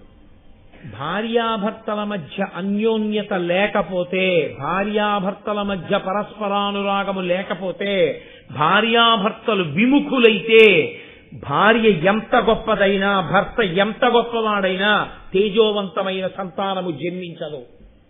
రామాయణంలో కూడా ఉంది ఈ విషయం ఒక చోట. కాబట్టి అనురక్తి ప్రధానమై కూర్చుంది. సత్సంతానం పుట్టాలంటే ఏదో భార్యని స్వీకరించడం, ఏదో సంతానాన్ని కండం నా ఉద్దేశ్యం కాదు. ఇంతమంది స్త్రీలు ఉన్నారు రాజ్యంలో, ఇంతమంది కన్యలు ఉన్నారు, నా మనసు లగ్నం అవ్వదు. నా మనసు అసలు అలా ఆలోచించదు. ఎందుకనో ఒక్కసారి నా మనసు ఒక్క కన్య మీద లగ్నమైంది. లగ్నం అయింది కాబట్టి ఆమె వలన సత్సంతానం కలుగుతుంది. కానీ వాళ్ళ తండ్రి పిల్లనివ్వడానికి ఇష్టపడలేదు. అంతవరకు అది నా సమస్య. వెళ్ళిరా. ఎందుకు ఇవ్వలేదన్న విషయాన్ని చెప్పలేదు శంతనుడు. ఎందుకని? అక్కడికి వచ్చేటప్పటికి ఆయన ఎంత సున్నిత హృదయుడో మీరు అర్థం చేసుకోవాలి. ఆయన కేవలం కామవ్యామోహంతో ఏదో పెళ్ళాన్ని తెచ్చుకోవడం ఆయన కోరిక కాడాలి, అయితే గంగ వెళ్ళగానే తెచ్చుకోగలడు. అది కాదు ఆయన ఉద్దేశ్యం. ధర్మమునకు కట్టుబడ్డాడు, అటు ఇటు కూడా. ఇది కొడుకుతో అనకూడని మాట కాబట్టి ఊరుకోలేదు. నీకు రాజ్యం ఇవ్వకూడదంటున్నారా, తన కడుపున పుట్టిన పిల్లాడికి రాజ్యం ఇస్తే ఇస్తానంటున్నారా అని అన్నాడు అనుకోండి. కొడుకుని తండ్రే ఆ మాట అంటే, కొడుకు నాన్నగారండి మీ సుఖం కన్నానా అన్నాడు అనుకోండి, తన చేత్తో తాను కొడుకు సుఖాన్ని తీసేసిన వాడు అవుతాడు. అందుకని ఏమీ అనలేదు శంకర మహారాజు గారు. ఆయన పాపం అంత ఆప్యాయతున్నవాడంతటి ధర్మాత్ముడు. కానీ గాంగేయునకు అనుమానం వచ్చింది. ఇంతటి మహానుభావుడు ఈయనకి పిల్లనివ్వడానికి ఎవరికి అనుమానం వచ్చింది? ఎవరా పిల్ల? విచారణ చేశాడు. విచారణ చేసి ఈయన దాశరాజు దగ్గరికి వెళ్ళాడు. వెళ్ళి ఆ దాశరాజుని అడిగాడు, ఏమయ్యా నీకేమిటి అభ్యంతరం మా నాన్నగారికి నీ కూతుర్ని భార్యగా ఇవ్వడానికి? ఇచ్చి వివాహం చేయి, నా తల్లిగా ఆమెని తీసుకెడతానన్నాడు. దాశరాజు మళ్ళీ అదే మాట చెప్పాడు. వినుమైనను సాపత్యంబున దోషము కలదు దీనా, అదియును నీచేతన సంపాద్యము, నీ వలిగిన అడ్డమే పురహరాజ కేశవులైన. భీష్ముడు అంత పరాక్రమం ఉన్నవాడు అవడమే ఆయన జీవితానికి శాపమై కూర్చుంది, అంత చదువుకోవడమే. దాశరాజు అన్నాడు, ఏ కారణానికి పిల్లనివ్వవు మా నాన్నగారికి అని కదా అడిగావు? నువ్వే కారణం పిల్లనివ్వకపోవడానికి. మా అమ్మాయి నీకేమవుతుంది పిల్లనిస్తే? పినతల్లి అవుతుంది, సవతి తల్లి అవుతుంది, తల్లి కాదుగా. ఆమెకి పుట్టిన బిడ్డలు ఏమవుతారు? సవతి బిడ్డలు కదా అవుతారు. రాజ్యం ఎవరికి పెడుతుంది? నీకు కదు పెడుతుంది. ఆమె సవతి తల్లి, నువ్వు రాజు. ఏమిటి ఆవిడికి శాంతి? ఏమిటి ఆవిడికి భద్రత? రేపు ఏదైనా జరగరానిది జరిగిన తర్వాత రాజుకి ఆవిడ పరిస్థితి? సొంత తల్లి కాదుగా. కాబట్టి నువ్వు శత్రువుణ ఉంచుతావా? ఏమో నీ కూతురు కడుపున పుట్టిన వాళ్లే నన్ను నిర్జించగలిగిన వాళ్ళు అవుతారేమో అంటావేమో. నీ ముందు పురహరాజకేశవులైనన్ బ్రహ్మ, విష్ణువు, శివుడు ముగ్గురు వచ్చి నీ ఎదురుగుండా నిలబడితే నిన్ను గెలవలేరు నాకు తెలుసు. కాబట్టి నా కూతుర్ని నీకు సవతి తల్లి స్థానంలోకి పంపించడమే ప్రమాదం అంతా. నువ్వే ఇబ్బంది, నీ వల్లే ఇవ్వట్లేదు పిల్లనన్నాడు. అనగానే ఆయన అన్నాడు, మహానుభావుడు, ఆయన చుట్టూ సామంతరాజులు, మంత్రులు అందరూ ఉన్నారు. ఆ పిల్లని అడగడానికి వెళ్ళినప్పుడు మర్యాదతో కదండి వెడతారు పెద్దలతోటి. ఆయన అన్నాడు, వినుడు ప్రసిద్ధులైన పృథివీపతులిందరునే గురు ప్రయోజనమున చేసి సమయ సంస్థితి, ఈ లలితాంగికి ఉద్భవించిన తనయుండ రాజ్యము చేయగనర్హుడు, వాడు మాకు ఎల్లను పతి, వాడ కౌరవ కుల స్థితికారుడు ఉదార సంపదన్. అంతే ప్రతిజ్ఞ చేసేశాడు. ఆయన పితృభక్తి అటువంటిది, మహానుభావుడు. క్షణం ఆలోచించలేదు. తన గౌరవం, తన జీవితం అసలు ఆయన ఆలోచించలేదు. నాన్నగారి కోరిక తీరాలంటే ఎంత పితృభక్తి పరాయణుడు మహానుభావుడు. ఆయన చదువుకున్న ధర్మాలు అటువంటివి పెద్దల దగ్గర. ఇదిగో ఇంతమంది పృథివీపతుల ఎదురుగుండా నేను ప్రమాణం చేస్తున్నాను, నా తండ్రి యొక్క ప్రయోజనం కోసం నువ్వు నీ పిల్లని కానీ మా తండ్రికి ఇచ్చి వివాహం చేస్తే నీ కుమార్తె కడుపున పుట్టినటువంటి పిల్లవాడే ఈ కురు సామ్రాజ్యమునకంతటికీ అధికారి, అతడే సింహాసనం మీద కూర్చుంటాడు. నేను అతనిని అనువర్తిస్తాను, అతనికి సేవలు చేస్తాను. ఆయన కర్మ అండి. ఏమి పితృభక్తి, ఏమి మహాపురుషుడు, ఏమి ధర్మం! నిజంగా నేను ఆయనని అనువర్తిస్తాను, మేమందరం అనువర్తిస్తాం. నా బలమంతా దేనికి ఉపయోగపడుతుందంటే నేను నాతో పాటు అందరము ఆ సింహాసనం మీద కూర్చున్న అతనికి సేవలు చేయడానికే ఉపయోగపడుతుంది. అతనే కురు సింహాసనమునకు ఉత్తరాధికారి. కాబట్టి నీకు భయం లేదుగా. ఇప్పుడు నీ అమ్మాయిని మా నాన్నగారికి అంటే దశరథుడు అన్నాడు, నీ వకిల ధర్మవిదుడవు కావున నీకిట్లా చేయగా దొరకొనియన్ భావి భవత్ సుతులు ఇట్టిరే నీవు నీ విహిత స్థితియు సలుప నేర్తురే అని నన్ను. మంచిదే, ఎంత ధర్మాత్ముడివి, తండ్రి కోసం సింహాసనం వదిలేశావు, బాగుంది. మా అమ్మాయిని మీ నాన్నగారికి ఇచ్చి వివాహం చేస్తాను, మా అమ్మాయికి పిల్లలు పుడతారు, ఒకడిని తీసుకెళ్లి సింహాసనం మీద కూర్చోబెడతారు, నీకు పిల్లలు పుడతారు. నీ వరకు ఊరుకుంటావేమో, నా కూతురికి పుట్టినటువంటి కొడుకుకి పుట్టిన పిల్లలు సింహాసనం మీద కూర్చోకుండా నీకు పుట్టిన పిల్లలు అడ్డం రారని నమ్మకం ఏంటి? నువ్వు పాటించిన ధర్మం నీ పిల్లలు ఎందుకు పాటిస్తారు? మా నాన్నగారంటే సింహాసనం వద్దన్నారు కానీ మేమెందుకు వద్దంటామంటే పెద్దవాడి బిడ్డలు వాళ్ళకే రాజ్యం. పైగా పరాక్రమవంతుడివి నువ్వు, నీ పోలికలే వాళ్ళకు వస్తాయి. అప్పుడు వాళ్ళు నిగ్రహించరా? అభద్రతే కదా. నా కూతురికి ఏమి నమ్మకం, తన కడుపున పుట్టిన పిల్లల యొక్క పరంపరే పిల్లలవుతారని. పిచ్చాడు, ఇంతవరకే ఆలోచించాడు. ఈశ్వరానుగ్రహం లేకపోతే ఈ భీష్ముడే దిక్కవుతాడా సింహాసనానికని ఆలోచించలేకపోయాడు. తల కొట్టుకుంది సత్యవతి. తర్వాత కూర్చోవయ్యా సింహాసనం మీద, పిల్లను ఇచ్చుకోవయ్యా. అమ్మా మాట తిరగనమ్మా అన్నాడు. అంతే మహానుభావుడు. పరిత్యజించాడు అన్నింటినీ. నిండు యవ్వనంలో ఇన్నిటిని పొంది ఆ రోజు ఉన్నటువంటి పరిస్థితుల్లో భీష్ముడికి భార్య కావడం అంటే పొంగిపోయి పరిగెడతారు ఏ రోజైనా సరే తన పిల్లనివ్వడానికి. అటువంటి వాడు అంత పెద్ద ప్రతిజ్ఞ చేశాడు తండ్రి కోసం. వెంటనే ఆయన అన్నాడు, ఓహో నేను రాజ్యం విడిచిపెడితే సరిపోదు, నేను సింహాసనం వదిలేస్తే సరిపోదు, నా బిడ్డలు అలా విడిచిపెట్టరని కదా నీకు నమ్మకం? నా బిడ్డల తరపున నేను ప్రమాణం చేసినా నా బిడ్డల బిడ్డలు ఏం చేస్తారో అని కదా నీకు అనుమానం? మూలమే లేకపోతే, నాకే బిడ్డలు కలగకపోతే ఇక బిడ్డలకి బిడ్డలు లేరుగా, ఇంకా నీకు భయం ఎందుకు? సింహాసనం గురించి మా నాన్నగారికి పిల్లనిస్తావా? కాబట్టి ప్రతిజ్ఞ చేస్తున్నాను. మళ్ళీ రెండో మాట, ధృతిభూని బ్రహ్మచర్య వ్రతమున్నతి దాల్చితిని ధ్రువంబుగా అనపత్యతయైనను లోకములాయతి బెక్కులు కలవు నాకు అనుభావ్యములై. నేను ఇదే ప్రతిజ్ఞ చేస్తున్నాను, ఈనాటి నుంచి నేను ఘోర బ్రహ్మచర్యమునందుంటాను. అసలు నాకు బిడ్డలన్న వాళ్ళు పుట్టరు. ఏమయ్యా మరి బిడ్డలు లేకపోతే స్వర్గద్వారం చూడడానికి కుదరదు కదా. కాబట్టి నువ్వు ఉన్నత లోకాలకి వెళ్ళవుగా ఎన్ని పుణ్యకర్మలు చేసినా. మరి నీ జీవితానికి ఇబ్బంది రాదా అంటావేమో. నేను చదువుకున్న చదువు, నేను చేసిన తపస్సు వలన నేను అనుభవించడానికి కావలసినన్ని లోకాలు నాకున్నాయి ఇప్పటికే. కాబట్టి నాకు ఆ స్వర్గం కూడా అక్కర్లేదు, మా నాన్నగారి సంతోషమే నాకు కావాలి. కాదు, వశిష్ఠుడి శాపం అనుభవంలోకి వస్తోంది ప్రతిజ్ఞ రూపంలో. బిడ్డలు ఉండకూడదని కదా శాపం. ఆయన నోటి వెంటే ప్రతిజ్ఞ చేసేశాడు. చేసి నేను బ్రహ్మచారిగా ఉండిపోతాను, ఇస్తావా పిల్లని? అయ్యో పరమ సంతోషంగా ఇచ్చేస్తానంట. అనగానే ఆయన మీద పుష్పవృష్టి కురిపించారట దేవతలు, ఋషులు అందరూ. తండ్రి కోసం, ధర్మం కోసం సుఖాన్ని విడిచిపెట్టి లోకంలో ఎవడైనా ఏదైనా విడిచిపెట్టేవాడు ఉంటాడు. ఒకటి ఇంత ఐశ్వర్యాన్ని విడిచిపెట్టడం, రెండు అసలు సంసారమే అక్కర్లేదని చెప్పి ఇన్ని ఉన్నా తనకి భార్య అక్కర్లేదని బ్రహ్మచర్యంలో ఉండిపోవడం. ఇది సామాన్యమా? కాబట్టి అంతటి మహానుభావుడయా ఈ భీష్ముడని ఆయన మీద పూలజల్లు కురిపించారు. అమ్మా రామ్మ అన్నాడు. సత్యవతీదేవిని రథం ఎక్కించుకున్నాడు. ఎక్కించుకుని తీసుకొస్తున్నాడు. దశరథుడు అన్నాడు, నాకు ఈ విషయం నా కూతురు శంతన మహారాజుకే భార్య అవుతుందని ఎప్పుడూ తెలుసు. ఎలా తెలుసని అడిగాడు. ఉపరిచర వసువు నాకు వచ్చి చెప్పాడు. అందుకే నేను అసిత వంశంలో పుట్టినటువంటి దేవలుడు అడిగినా నా పిల్లనివ్వలేదు అన్నాడు. ఎవరి ఉపరిచర వసువు? మీరు మరిచిపోకూడదు.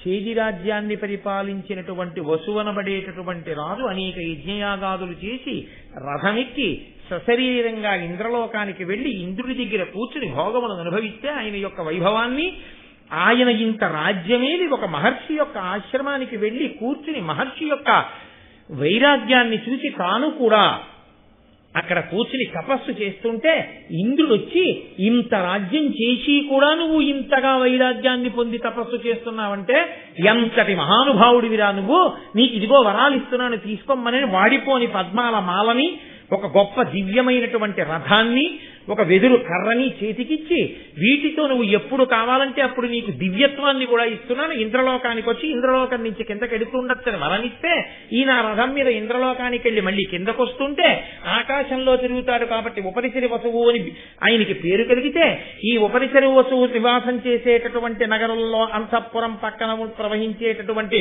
శుక్తిమతి అనబడేటటువంటి నదిని మోహించినటువంటి కోలాహలం అనే పర్వతం వచ్చి ఆ నదిలో దిగితే, ఆ నదికి ఈ పర్వతానికి ఇద్దరు పిల్లలు పుడితే, ఆ పుట్టినటువంటి పిల్ల ఆ ఇద్దరిలో ఆ పిల్లని గిరిక అనబడేటటువంటి పిల్లని ఈ రాజుగారికి, పిల్లాన్ని కూడా రాజుగారికి కానుకగా ఇస్తే, ఆ పుట్టినటువంటి పిల్లవాడిని తనకి సేనాపతిని చేసుకుని ఆ గిరికని తనకి భార్యని చేసుకుంటే, ఆ గిరికి ఋతుకాలంలో ఉన్నప్పుడు పితృదేవతలు ఆవిడికి మాంసం తీసుకొచ్చి ఇమ్మని చెప్తే, ఉపరిచరి వసువు వేటకెళ్లి వేటాడుతున్నటువంటి సమయంలో ఆయన తన భార్య అందతందాలు తలుచుకుని వీర్యము స్ఖలనమైతే అమోఘ వీర్యుడు కనుక అది పాడైపోకూడదని ఆకుదొప్పలో కట్టి డాగ కంఠానికి కట్టి పట్టుకెళ్లి భార్యకి ఇమ్మంటే ఆ డాగ వెడుతున్నప్పుడు ఇంకొక డాగ వచ్చి దీనితో మాంసఖండమని పోరాటం చేస్తే ఆకుదొప్ప చినిగి ఆ వీర్య కణాలు పైనుంచి నదిలో పడుతుంటే అందులో బ్రహ్మగారి శాపం వలన చాపగా ఉండిపోయిన అద్రిక అనబడేటటువంటి చాప ఉపరిచర వసువు యొక్క వీర్యకణములను గ్రహించి ఆమె గర్భవతి అయితే, ఏనాడు ఇద్దరు మనుష్య సంతానాన్ని పొందుతావో ఆనాడు నీకు శాప విమోచనమని బ్రహ్మగారు ఇచ్చినటువంటి శాప విమోచన కారణం చేత ఆమెకు కొన్ని నెలలు పోయిన తర్వాత జాలర్లు వలలో వెలవేసి పట్టుకుని ఒడ్డుకు తీసుకొచ్చి కడుపుకొస్తే ఆ చేపలోంచి ఒక మగపిల్లవాడు ఆడపిల్ల పుడితే, ఆ పుట్టినటువంటి పిల్లవాడు మత్స్యరాజు అన్న పేరుతో మత్స్యదేశానికి రాజైతే, పుట్టిన ఆడపిల్ల చేపల వాసన కొడుతుంటే ఆమెకి మత్స్యగంధి అని పేరు పెట్టి దాశరాజుకిస్తే, దాశరాజు యమునా నది ఒడ్డున యాత్రికుల్ని పడవలో తీసుకెళ్లమని నియోగిస్తే, అక్కడికి పరాశరుడు వచ్చి దైవవశం చేత ఆమె ఎందుకు కామమోహం కలిగితే మంచుతెరలు సృష్టించి కన్యాత్వమునందు వ్యాసుణ్ణి కంటే, ఆ ఉండిపోయినటువంటి ఆ కన్యాత్వంతో ఉండిపోయిన ఆడపిల్లకి వ్యాసుడు పుట్టి ఉన్నాడన్న విషయం తెలియని దాశరాజు ఆ పిల్ల తర్వాతి కాలంలో యోజనగంధిగా మారితే, ఇంత అందమైన పిల్లని నేను చేసుకుందామన్న కోరికతో ఒకనాడు అసిత వంశానికి చెందినటువంటి దేవలుడు వచ్చి దశరథ గారిని పిల్లనడిగితే, ఉపరిచర వసువు తన వైర్య కణముల చేత అద్రిక అన్న చాప మింగి ఈ కూతుర్ని కంది కాబట్టి, ఇంత గొప్ప తేజస్సుకు పుట్టిన పిల్ల కాబట్టి ఈమె దేవకార్యానికి ఉపయోగపడుతుంది అని తెలుసుకున్నవాడై ఈ పిల్లని శంతన మహారాజుకే ఇయ్యి అని వచ్చి చెప్పాడయా. అందుకని నేను శంతనుడికే ఇస్తాను తప్ప ఇంకొకరికి ఇవ్వనని ఆనాడే అనుకున్నాను, కాబట్టి నా కూతురు శంతనుడికి భార్య అవుతుందని చెప్పాడు. అప్పుడు ఆయన అమ్మా రాని రథం ఎక్కించాడు, తీసుకొచ్చాడు. శంతన మహారాజు గారు పొంగిపోయాడు. పొంగిపోయిన తర్వాత లోపలికి తీసుకొచ్చాడు. శంతన మహారాజు గారికి సత్యవతీదేవికి అబ్బో వైభవోపేతంగా వివాహం జరిగింది. తండ్రి పొంగిపోయి ఆ వయసులో కొడుకు పెళ్లి చేసుకుని కోడలతో వచ్చి నమస్కారం చేస్తే తాను అక్షతలు వెయ్యవలసిన వాడు, కొడుకు ఘోరమైనటువంటి బ్రహ్మచర్య వ్రతదీక్షముని తండ్రికి భార్యని తీసుకొచ్చి ఇచ్చి తాను బ్రహ్మచారిగా నిలబడి నాన్నగారి పక్కకి భార్య చేరిందని సంతోషపడిపోతున్న ఆ కొడుకుని చూసి, నాయనా ఎంత గొప్ప త్యాగం చేశావురా, నీవు కోరుకుంటే తప్ప మృత్యువు నిన్ను గ్రసించలేదు, మృత్యువు కూడా నిన్నేం చేయలేదు, నువ్వు ఏనాడు శరీరం విడిచిపెడతాననుకుంటావో ఆనాటి వరకు నీకు మరణం లేదు. కాబట్టి ఆనాడు వశిష్ఠుడిచ్చిన శాపవాక్కు ఈనాడు తండ్రి గారి యొక్క వరంగా మారింది. దీర్ఘాయుష్మంతుడయ్యాడు. కానీ వ్యక్తిగత జీవితం తర్వాత 18 పర్వాల్లో చూద్దురు గాని ఏమి భీష్ముడు, ఏమి మహానుభావుడు. చాలు, భీష్ముడు అంత భీష్మించి ప్రతిజ్ఞ చేశాడు కాబట్టి దేవవ్రతుడు గాంగేయుడు భీష్ముడయ్యాడు. భీష్ముడు వేదాన్ని అంతగా అనువర్తించి మహానుభావుడు ఆచరించాడు కాబట్టి భీష్మాచార్యుడయ్యాడు. అటువంటి భీష్మ జననము ఆయన భీష్మించినటువంటి ప్రతిజ్ఞా స్వరూపమును ఈరోజు మీకు వినిపించి ఉన్నాను. ఇంత గొప్ప ఘట్టం దగ్గర ఇంకా ఎందుకో నా మనసు ఇవాళ శంతన మహారాజు గారికి మళ్లీ కొడుకులు పుట్టారు అన్న మాట గొప్పదే అయినా నేను ఇవాళ భీష్ముడి వంటి కొడుకు యొక్క ఔన్నత్యాన్ని చెప్పిన నోటితో ఇవాళ నేను తర్వాతి కథని చెప్పలేను, రేపు చెప్తాను. కాబట్టి రేపిక అద్భుతమైనటువంటి ధర్మ సూక్ష్మములతో కూడిన ఘట్టాలు పాండవులు ఉదయిస్తారు. కాబట్టి మిగిలిన విషయాన్ని రేపు సాయంకాలం 6:30 తిరిగి కలుసుకుందాం. మంగళాశాసన పరై పదాచార్య పురోగమై సర్వైశ్చ పూర్వైరాచార్యై సత్కృతాయాస్తు మంగళం. ఒక చాలా చాలా ముఖ్యమైన విషయం మీ అందరూ తరించే అవకాశం గురించి నేను ఒక్కటి మాట్లాడతాను. 2 నిమిషాలు ఒక్కసారి ఉండండి. ఉమాకాంతాయ కాంతాయ కామితార్థప్రదాయిని శ్రీగిరీశాయ దేవాయ మలినాథాయ మంగళం. కరచరణకృతం వా కర్మవాక్కాయజం వా శ్రవణనైనజం వా మానసం వాపరాధం విహితం వా సర్వమేత్తక్షమస్వ శివ శివ కరుణాబ్ధే శ్రీ మహాదేవ శంభో. సర్వం శ్రీ ఉమామహేశ్వర బ్రహ్మార్పణమస్తు. స్వస్తి. మనకి